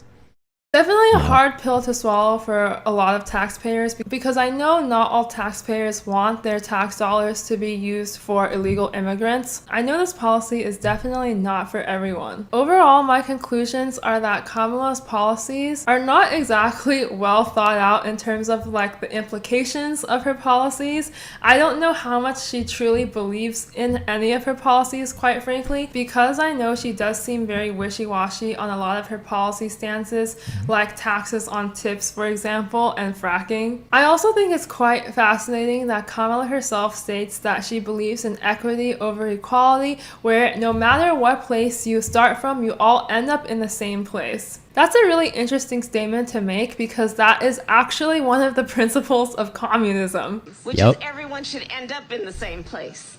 So we all end up in the same place. The thing is, of course, communist ideals are meant to help close the wealth gap, and they were, in theory, supposed to help people from underprivileged or poorer backgrounds. However, in practice, the principles of the implementation of communism have historically never ended up well. Thank you. Yeah, obviously. Still a rabbit hole? No, I'm not saying. I'm saying the connection is a spiral downward into the rabbit hole for sure. Newsom is personally using California as his own piggy bank to get votes. Oh my God. We're losing faith We're losing faith. Oh, Jesus.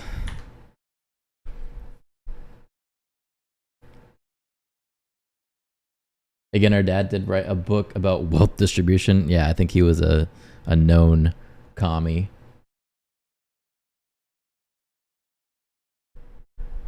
Oh, man. She just said that it's communist shit. Yeah, she's totally right.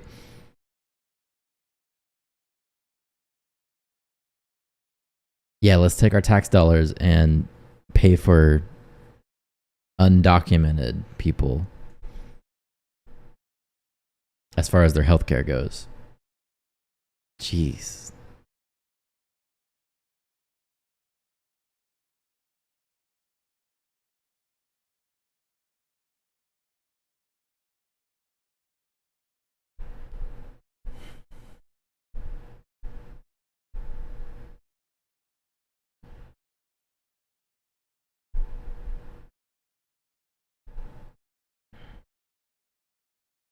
I said we run a 20-year test, split country into red and blue states, each run on policies for 20 years and see who is better down the road.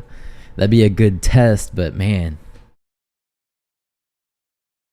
what if she gets elected? Then what?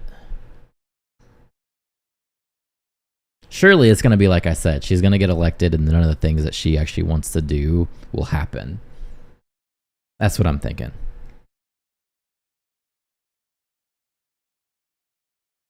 But we have to face that there's a good chance that she could win. There's a lot of people that'll vote for her. Again, they're looking at the lottery tickets. They're like, oh, maybe I'll get something out of it.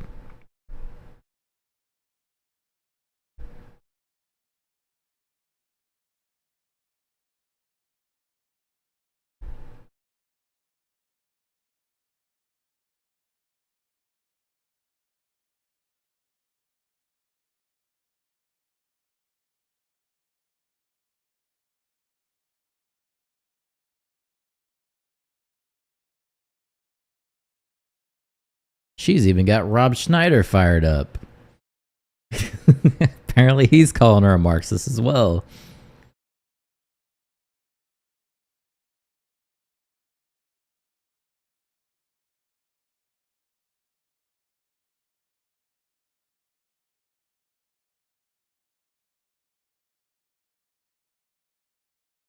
Tulsi said Kamala's first act is to wage a war to flex her female muscle as president.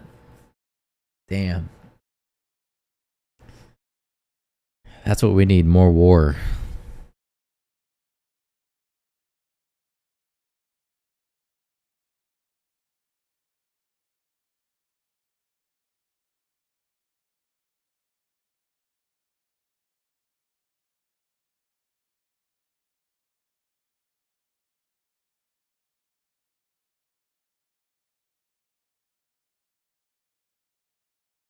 Let's see if people are talking about the attempt on X. See what kind of craziness is going on there.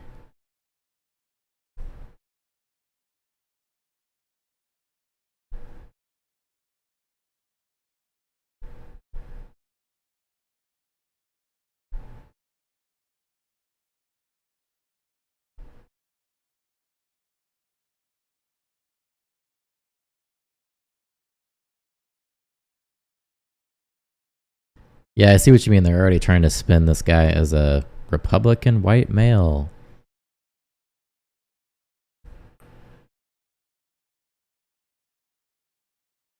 I can see that, but would it be Russia we start with or another official start in the Middle East? I said we go with Venezuela. We're going over there to clear up their democracy. That's our next plan.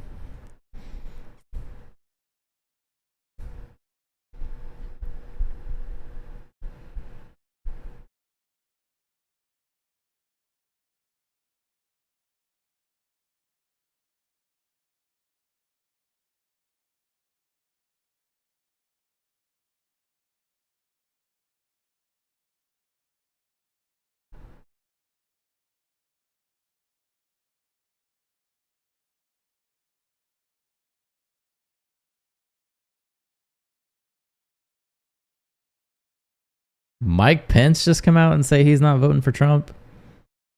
More secure. Hold up. Let's see what this dude has to say.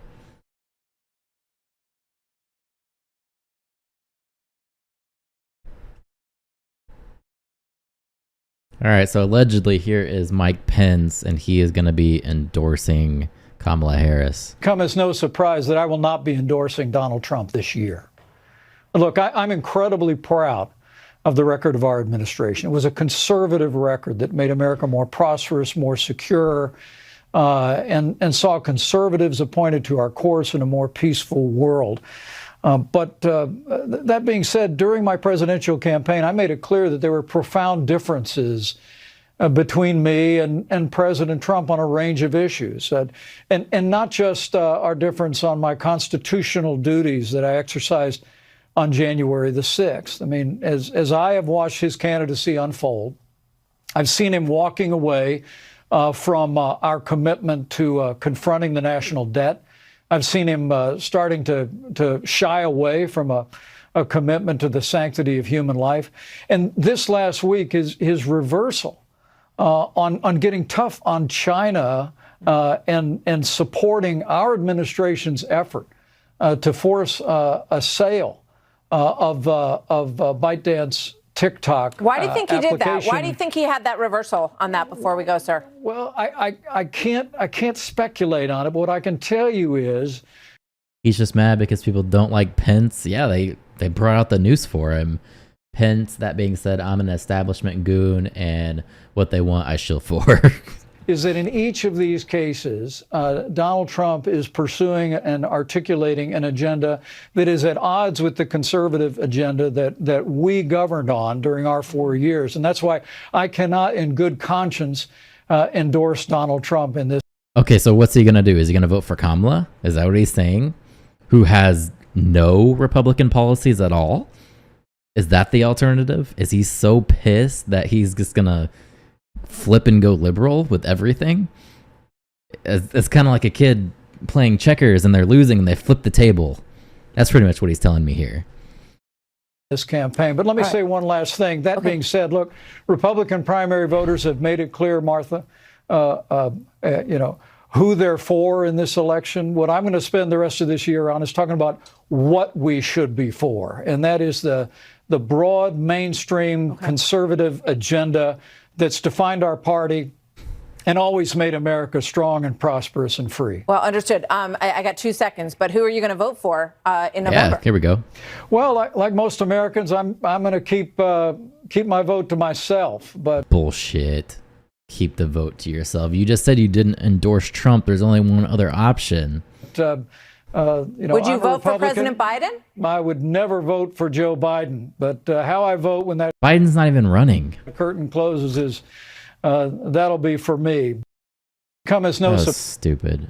Stupid people. Again, TikTok bad, but U.S. steel is okay to give to China? Right. See, he didn't have the balls to say he was going to vote for Kamala. So he's voting for Trump. That's what I'm getting at.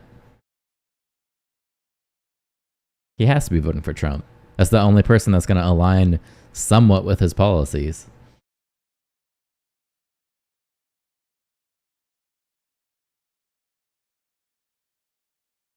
This must be an older interview. Maybe, yeah. But it was just posted 6 hours ago.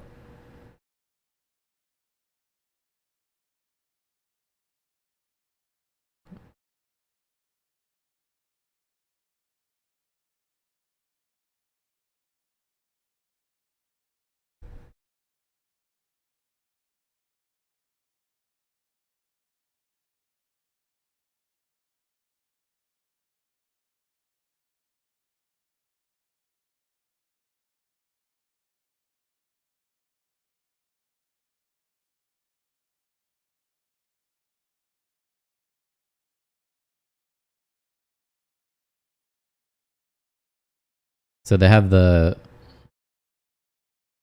shooter in this interview was apparently trying to recruit people. Let's see what they... The Ukrainians have a right to fight back. I don't do paper though. I don't care if you do paper or not. I'm looking for revolutionaries. I- I'm looking for people who want to take this whole system down. Bro, I'm a Okay? veteran. Like, do you need me? What kind of veteran are you? Bro, I served in Nuketown. Well, I think it's better to serve and fight in the powers, fucking over the system. Bro, give me a Glock and a Hellcat. Take a look at this. Bro, but I don't do paper though. I just told Come you on, that. dude, then get away. We don't need people who aren't serious. If you're not serious, I'm serious, but I don't do paper, bro. You're literally killing the environment. We're moving on. You go ahead, have your lunch. Stupid. No, bro, I'm going to class. Go to I'm a class scholar. then. Go to class. The Ukraine. So they're gonna find all of these videos that this guy was in, getting trolled. He's trying to start a revolution, but nobody cares.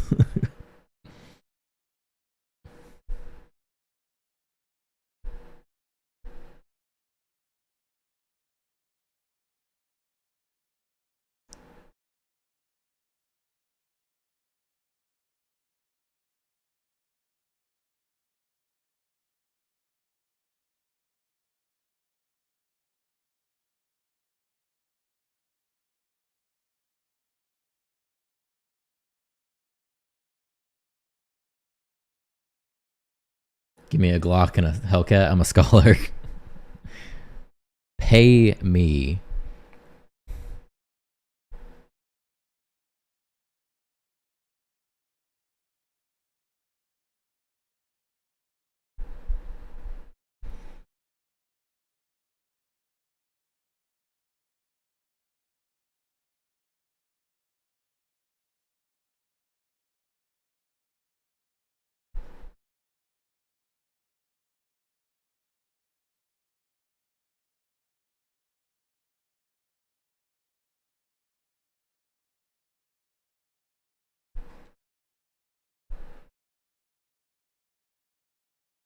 That's gonna be my new phrase.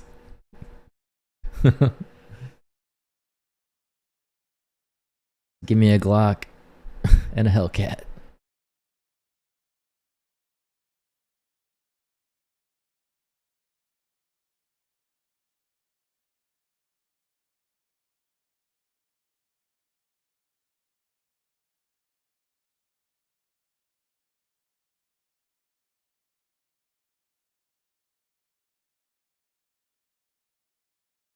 These are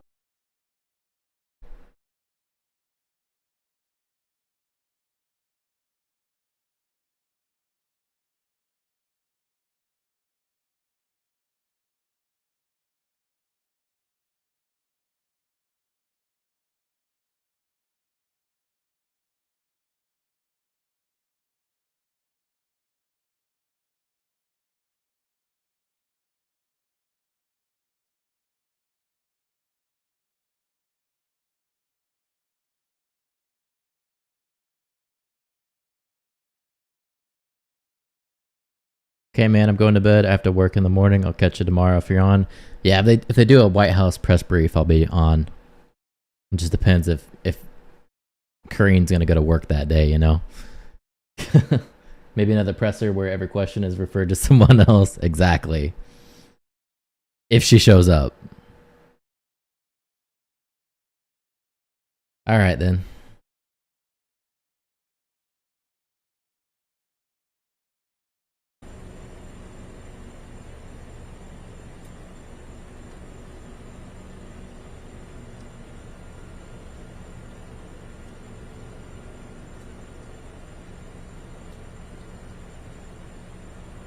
I don't know why AP News is just streaming Mar-a-Lago with no interviews or anything on there.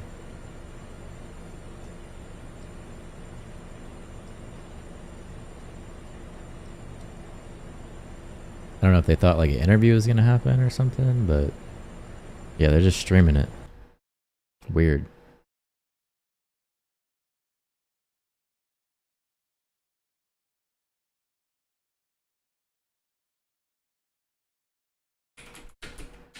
I'm sure Trump's probably gonna do a press release tomorrow if he's not doing a rally. I know sometimes he does a rally and he also does a press release, so let me see. Actually, he doesn't have one. Tomorrow he's going to be in Flint, Michigan, though. Yeah, they don't have anything booked for the 16th. So I'm sure he'll probably reach out to media, maybe at the Mar-a-Lago. We'll kind of do an interview or something. I don't see him passing the opportunity up to try and look like the hero again.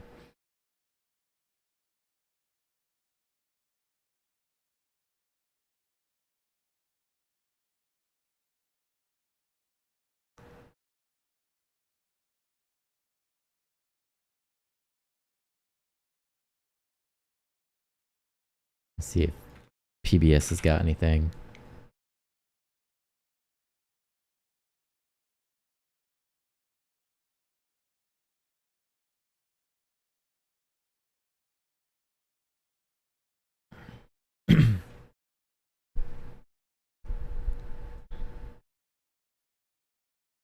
Nope, nothing on PBS. Let's see.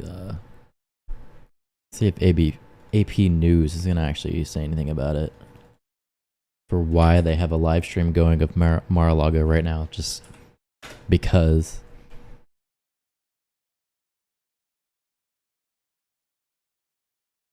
So here, I'll bring it up. It says Trump was the subject of an apparent assassination attempt at his Florida golf club. But what I want to see is if he's doing some kind of interview now. Sometimes Trump is up pretty late. So I don't know if he was planning on coming out. Donald Trump is safe. Yeah, live updates. That's what I want. I want a live update to say like, hey, he's going to come out and give a speech. 10:50, Vice President Harris and the Democratic nominee for president issued the following statement. I think we already saw that, though. No one really cares about her statement. I just want to know if Trump's going to come out and talk about it. Yeah, well, actually, here's her statement. It says, I'm deeply disturbed by the possible assassination attempt of former President Trump today. As we gather the facts, I will be clear. I hate how she keeps saying, I will be clear. She's really trying to channel Obama and to be Obama, but she's just not nailing it. She's even writing, I will be clear in her passage here. That's, jeez, man. You're not Obama. Anyway, I condemn political violence. We all must do our part to ensure that this incident does not lead to more violence. I am thankful that the former President Trump is safe. I commend the U.S. Secret Service and law enforcement partners for their vigilance.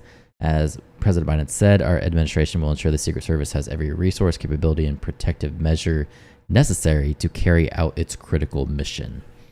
And that was the last update. I think pretty much everybody went to bed. Everybody but us, because we are night owls. And that's what we do. Routh tried to recruit Afghan soldiers fleeing the Taliban to fight in Ukraine. Okay, all right. All right. What do we have here? He lived in North Carolina most of his life before moving to Hawaii. Big fan of the Ukraine war.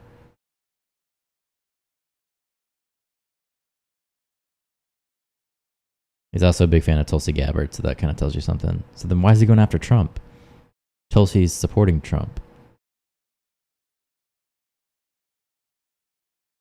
However, in recent years, his posts appear to have soured on Trump and expressed support for President Joe Biden and Vice President Kamala Harris. Trump will never do anything for them, show the world what compassion and humanity is all about. Okay.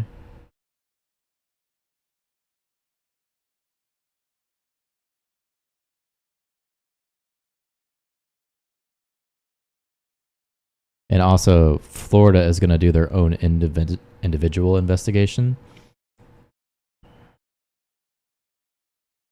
So that's interesting as well. Matt Wallace on Twitter posted a possible upcoming Time magazine cover. Kind of suspicious. Let me see if I can find his stuff. See if I can look him up.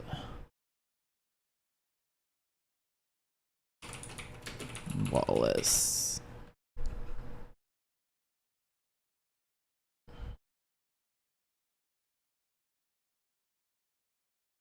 So I got this here from Matt Wallace. It says, this is his pinned tweet. It says, "What do you notice about the car the Trump assassin was driving?"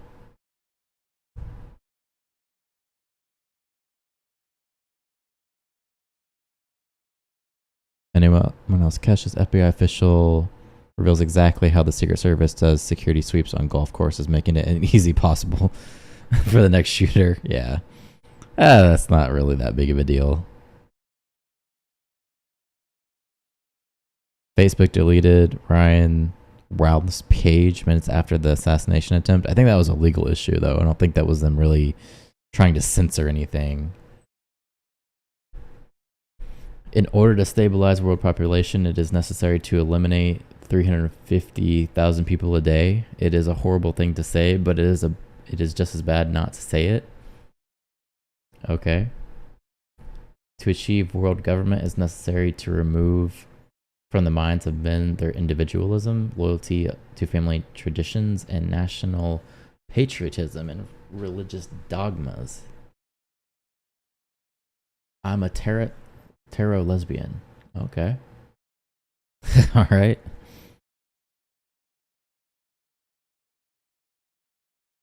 Oh, there's the Time magazine. In trouble.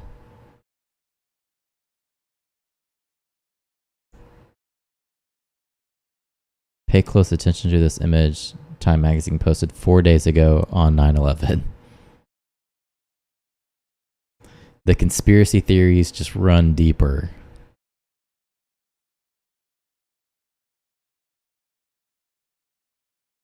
Yeah, here's his GoPro camera. Looks like he was trying to film it.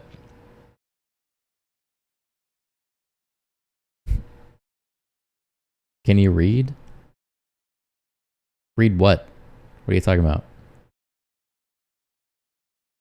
You're a terror lesbian too? All right. There you go. All right.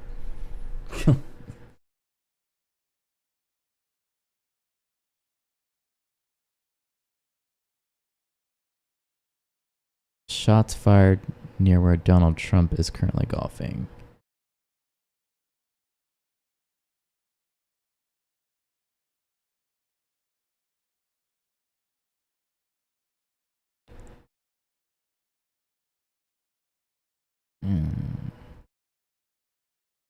Madness. How do you get national hatred from national patriotism? I don't know what you're talking about.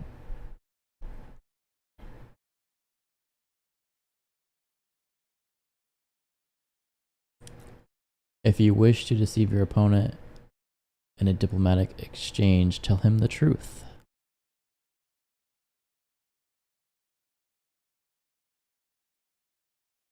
It's gone. It's not even on there.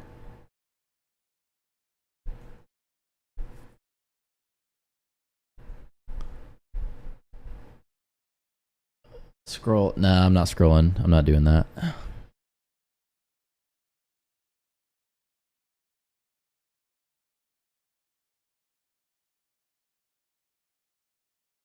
There's a Springfield resident. They actually found somebody to interview.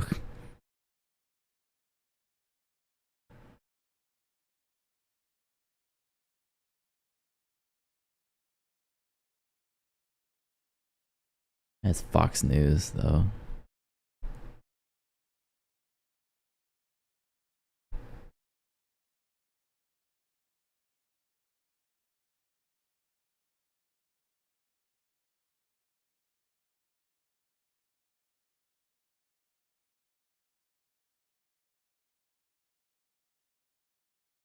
I don't know if their plan to stream Mar-a-Lago was just to get some ad revenue, but they're just streaming a lake for no reason.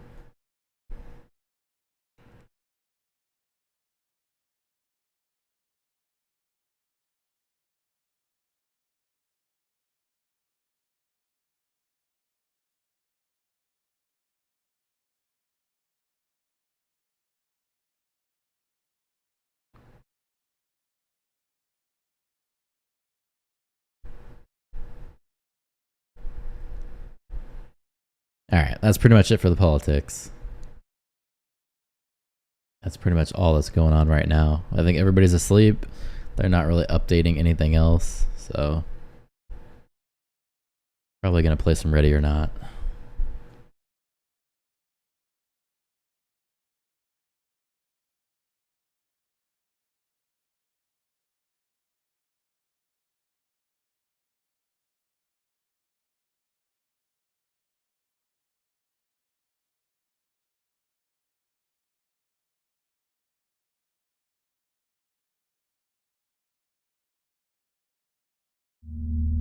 Get the nightly ritual in, you know? Some peaceful gaming.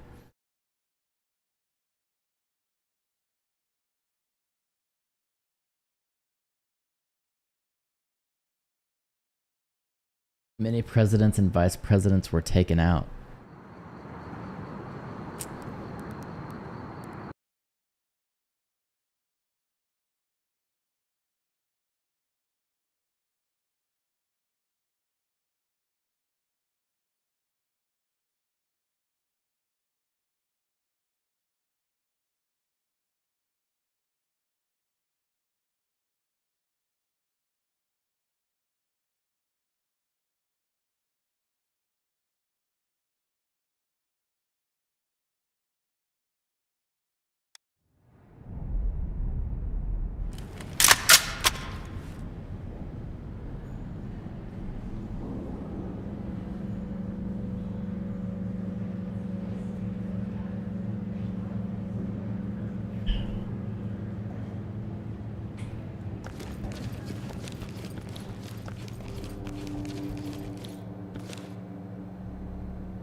We've just hit that point in the night where everything's peaceful.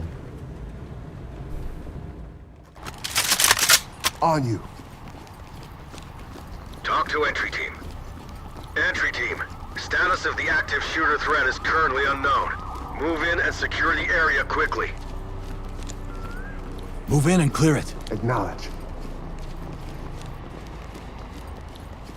I'm going. Got an opening here. Down on the ground, move! Lead to talk. We have a civilian down, responsive. Fall in behind me. Cuff him. Talk to entry team. Copy. EMTs and trailers are standing by. Hey. Stay calm and quiet until we're done. All right. And ready. Entry team to talk. Civilian good to go. Put your hands up! Reporting. Great work, entry team. Arrest them. Keep it up. I'll get them ready. Shit.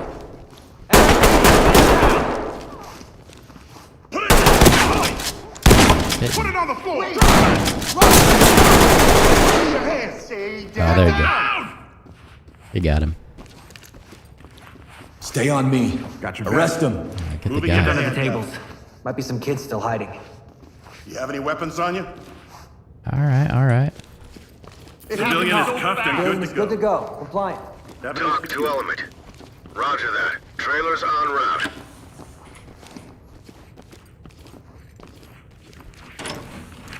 Move in and clear it. Moving up. One of the bombs is in here. Move! Move! Move! Got an opening ahead. On the left. I got nothing here.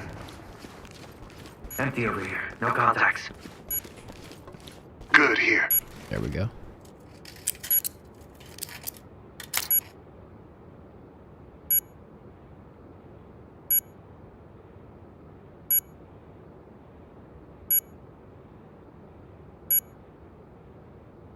Talk to entry team. Affirmative, entry team. EOD notified. Continue with your mission. There's the other one too. Move in, clear the room. I'm good to go. Let me check this door first. God damn it. Get down on your knees, hands up! Opening on the right. Got a hallway up Turn ahead. around. We're gonna get you out of here. Alright, alright. Nothing here, Those sir. guys are fucking crazy! Nothing here, Element sir. to talk. Civilian cuffed and ready for trailers.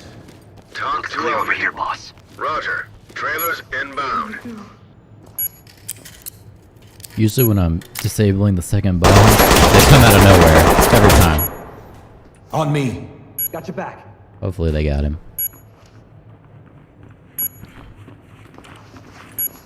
Talk reporting. Okay. Entry team, that's all bombs disabled. Yeah, there we go. Great job. Get on the ground, now!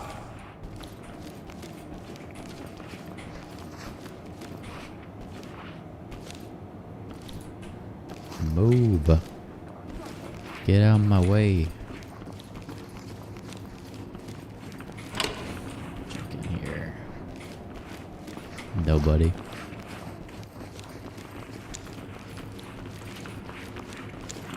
Move and clear. Roger that. On me, move. Right with you. There's nobody up there.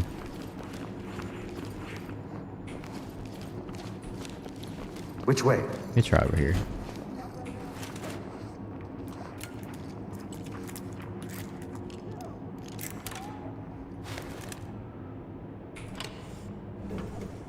Move in, clear the room. Copy.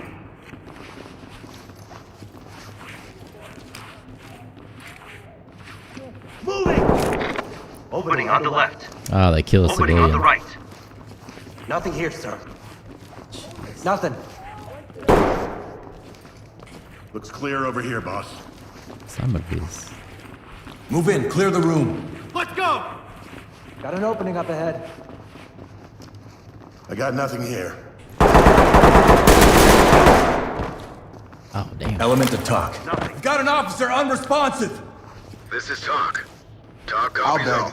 Proceed with your mission. Jeez. Talk. One civilian unresponsive. I thought he was in the other room. Affirmative, entry Apparently team. not, Entry team though. to talk. Suspect down, alive. Talk reporting. Medical assistance is standing by. I thought he came from this hallway over here and went back through that door, but apparently not.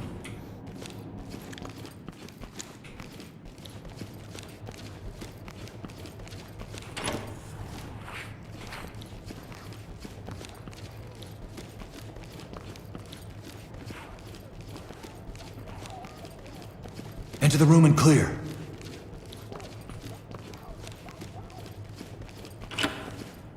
Let me check this room really quick.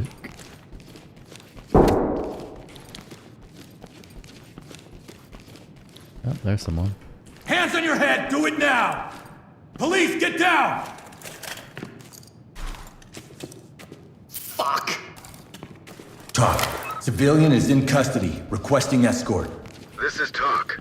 Copy. Move on. They didn't see you.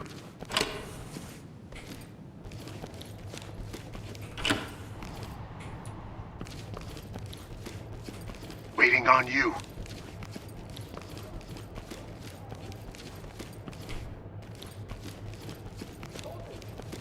My chat died down once the raging of political debate stopped.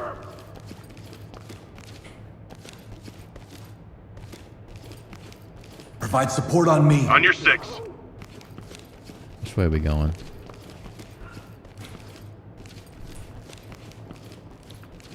Let's go this way. And somebody. Police! Entry team to Talk. Suspect down. In need of tips. Talk to entry team. I don't know where that came Copy. from. Clean but house and we'll take them out. okay, for sure. Watch this room. Oh, Leave Hands up! Got a civilian here. I about killed him. Talk to entry team. Oh, I did Stay shoot down him. and turn around. He's got a little bit of blood there. Don't worry. This isn't about you. My bad. Civilian ready to go. Civilian good to go for evac. Civilian ready for Talk transport. reporting. Copy that. I was going to class and then I heard gunshots. So the way I play this, I only have one magazine, and then I use the pistol. Fall in. You got point. Let's clear over here first before we go to the other side. Got it. Needs you to move. All right, let's do this. Securing. Dynamic movement. Move and clear. There's a door here too, though.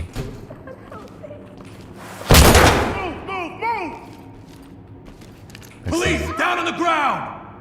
Lead. Civilian. Civilian down. I got it. Talk to element.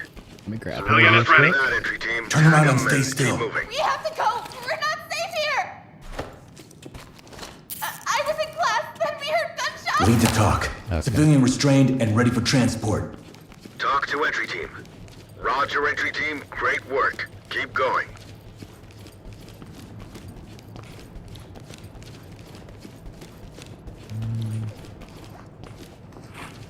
Got that one.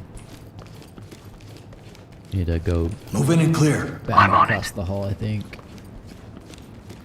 I'm going. Opening on the right. Opening on the left. Ready. Go back downstairs. out. Nothing here, sir. Stay on me. I'm with you. Enter and clear. Doing it. Check this. Let's go. Nobody. Opening on the right. In the way, Chief. Nothing. Looks clear over here, Yeah, I already went through there.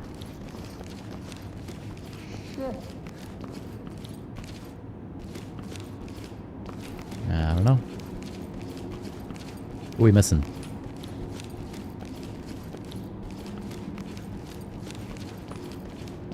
Move in and clear it. Confirm. Move in. Clear the room. Done. Oh, On right me. there. Got There's you the door. back. Let's see.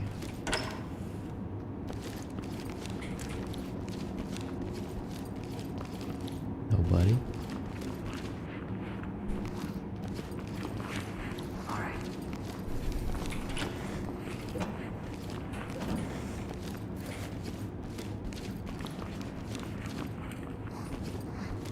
God.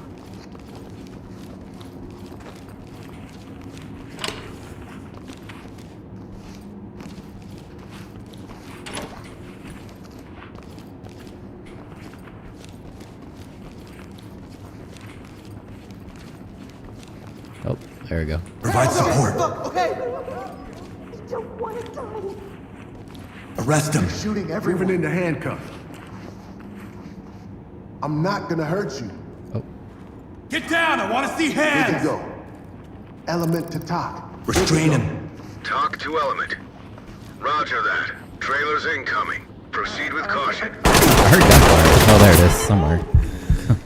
Somewhere. Oh, behind me. There we go. Jesus. Okay. Didn't die. Talk reporting. Copy that. Put him on safe and let him hang. Yikes. Great job.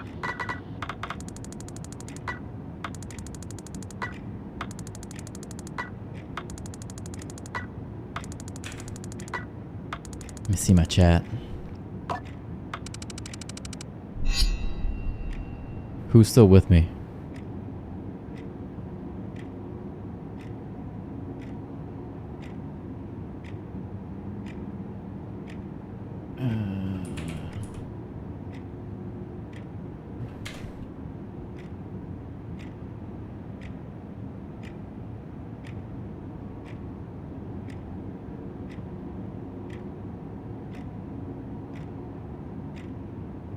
MSNBC is already claiming that it's Trump's fault that he was getting shot.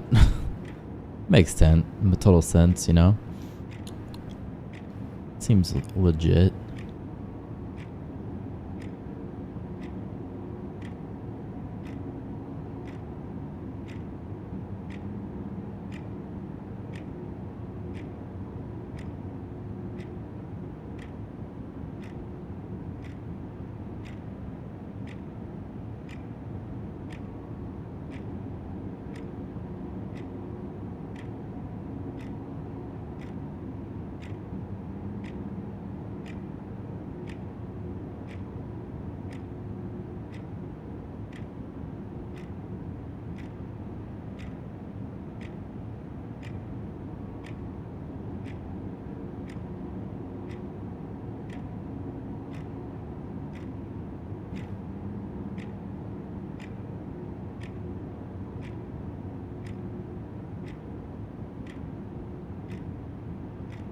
is going on here?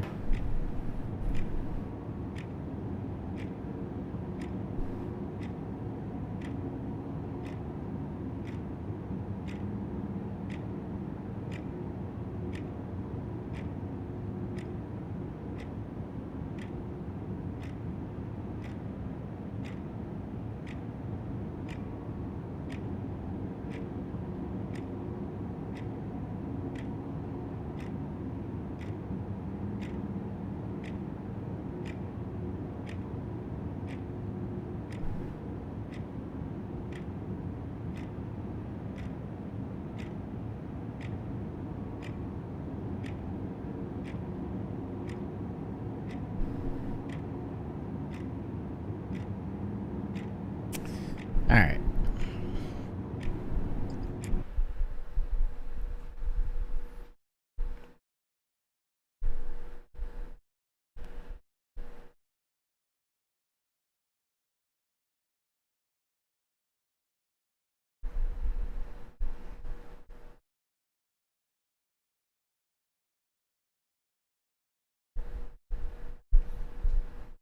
I'm gonna switch games as soon as this loads.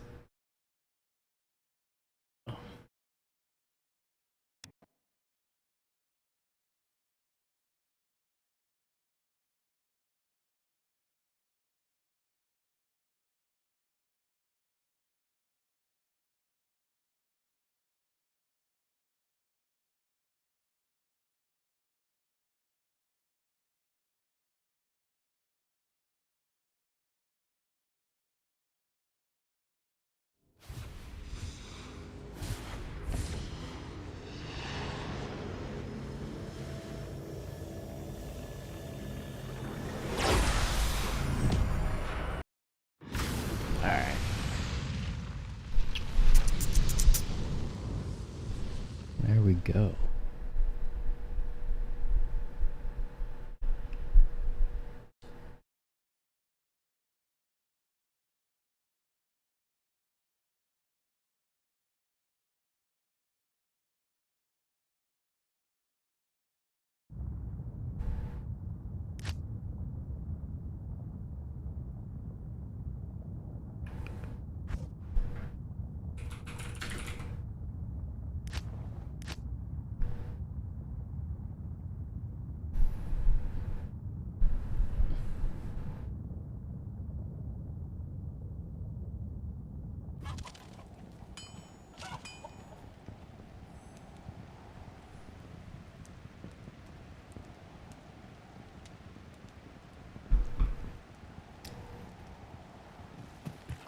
Oh yeah. Good day.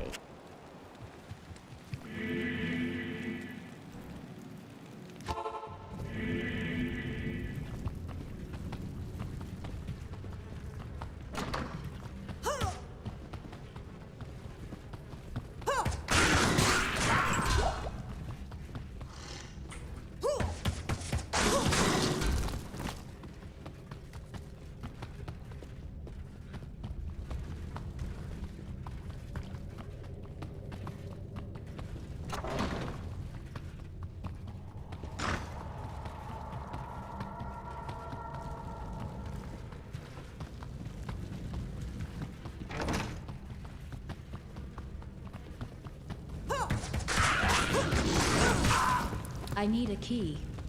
I don't have a key.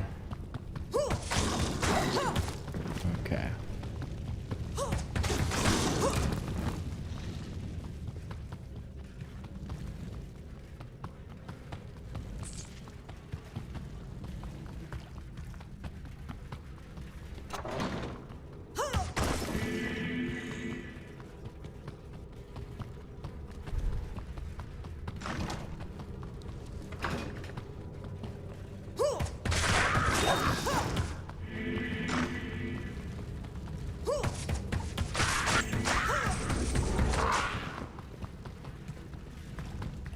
My chat's dead now.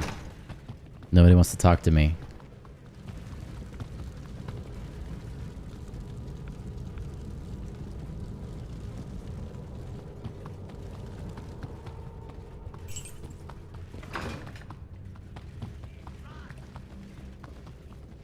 we stop getting angry about politics, and then that was it. That's okay. That's alright.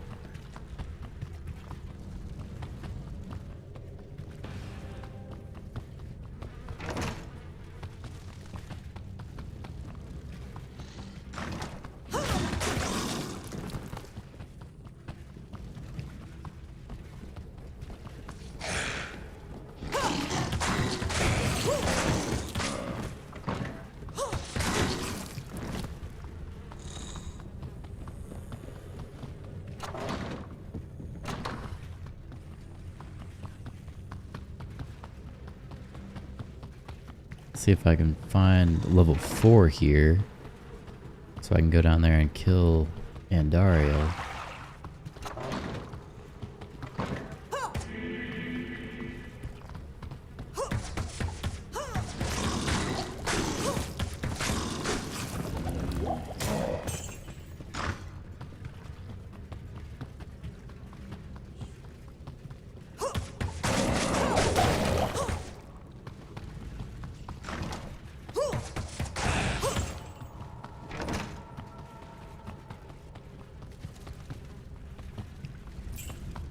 Yep, nothing there.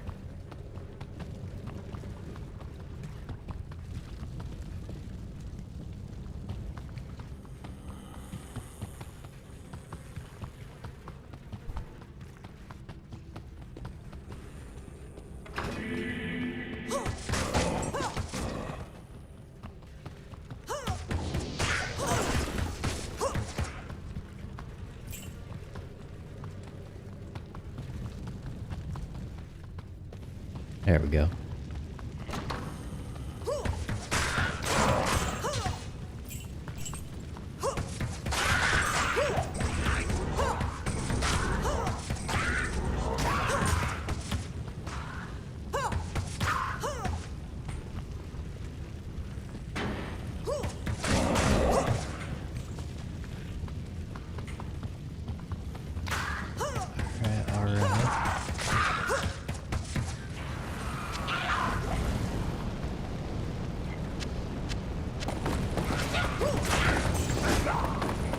I might sell some of this stuff, so take it back. Stay a while and listen. Yes? No.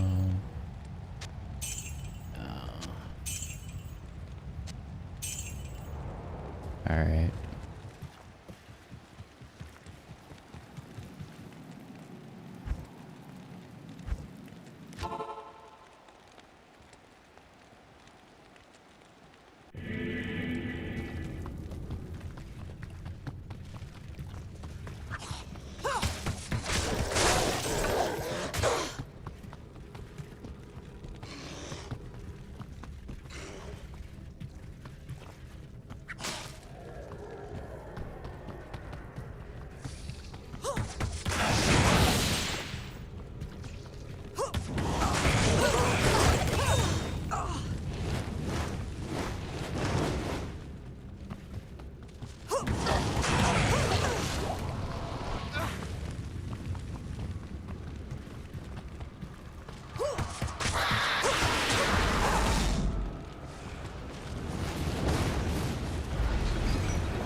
There we go. Hit him with the split shot.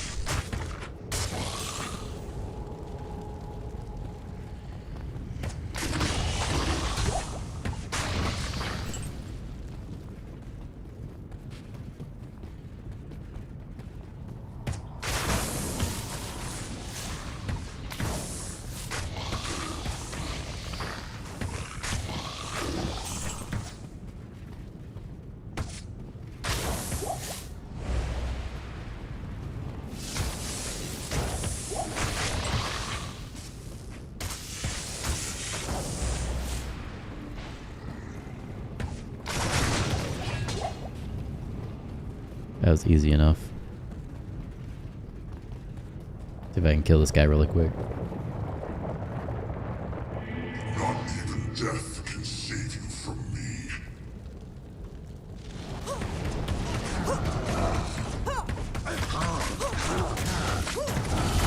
Oh yeah, that was easy. Maybe Bale is stronger.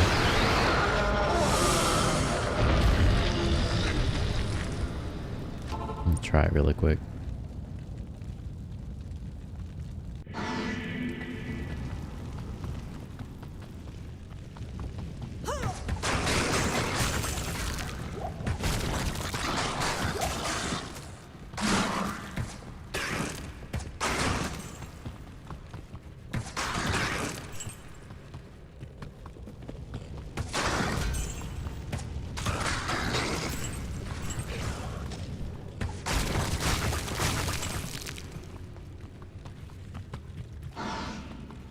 What's this? Yeah, that's level 1. I don't need level 1.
There we go.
Okay.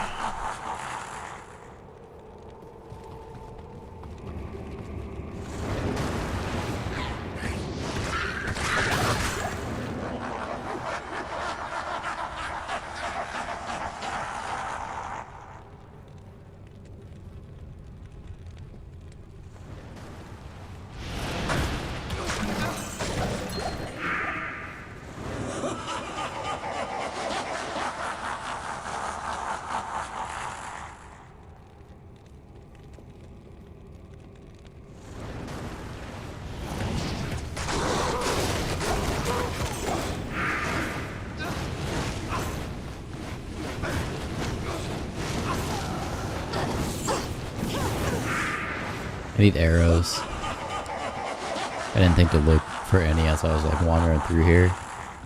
But maybe I'll be okay.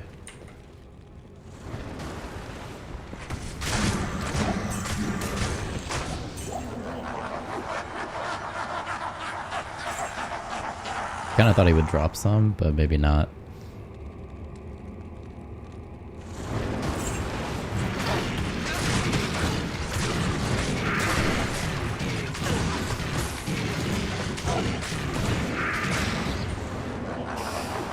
Oh, no arrows.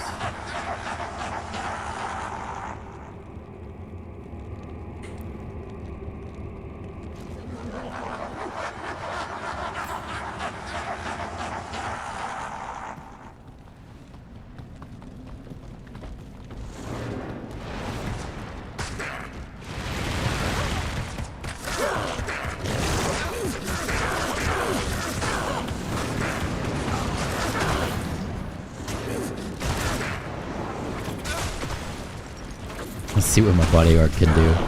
If he can just take him or not.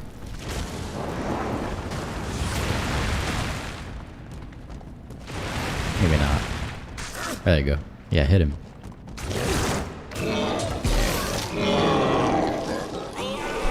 That's all it took.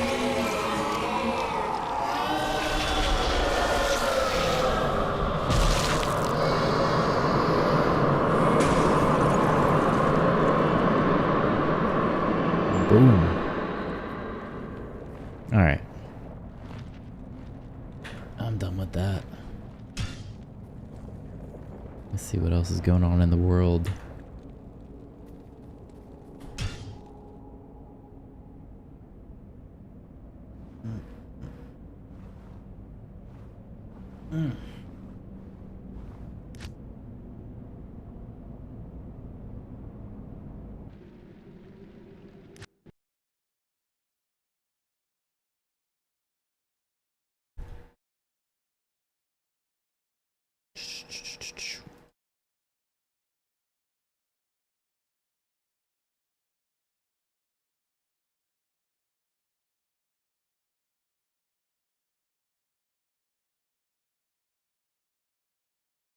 I'm gonna watch this guy speak to the locals. Tony Flood II, mayor of Tremont City. And you were talking to me earlier about how you're connected to the tragic accident where the child was killed on the first day of school. Can you elaborate more on that? Well, I'm involved, used to be involved pretty deeply with the school. I mean, I've had all 3 kids go there. I graduated from there. So seen the family around a lot, still see the family around a lot. Just now they're missing their youngest son.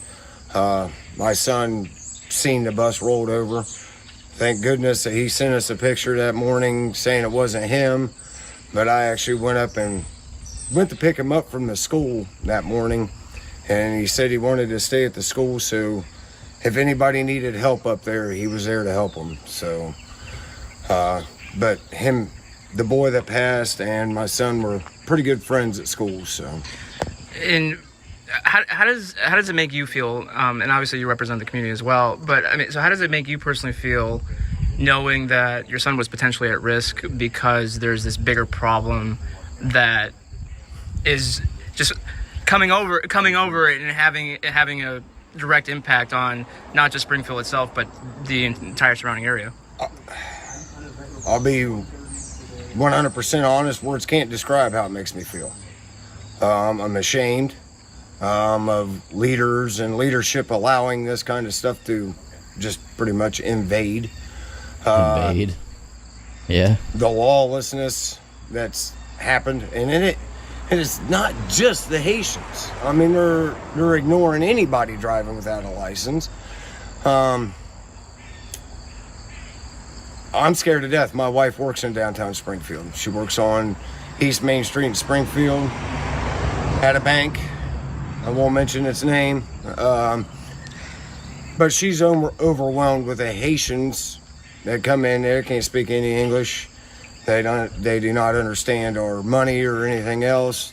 My daughter works right beside her, and I'm scared to death that one of these days I'm going to get a phone call or a visit by a state trooper or something, that they've been hit, they've been rolled over for anything. I mean, you get that anyways.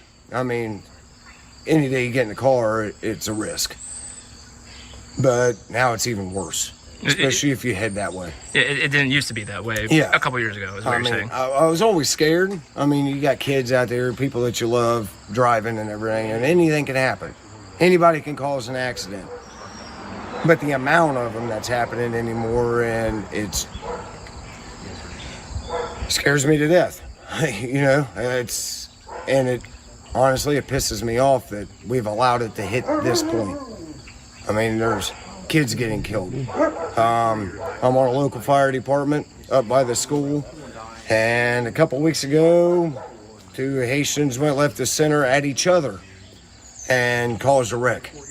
And a semi-truck tied up in the power lines they knocked down. Stuff like that shouldn't be happening anywhere. There you go. So. And what would your message be to the rest of the country that, you know, as I was kind of asking earlier, that might say, well, this is being overblown. There's racist, racist reasonings behind it. What's your response to that? Has nothing to do with race. Law doesn't know a color. There shouldn't be.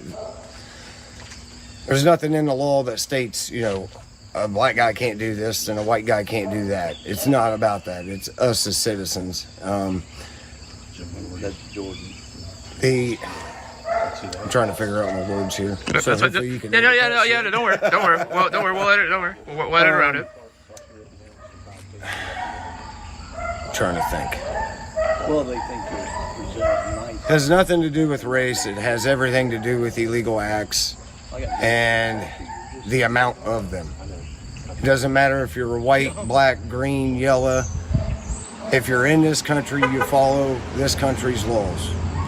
If you live in Ohio, you follow Ohio's laws. If you live in Florida, you follow Florida's laws.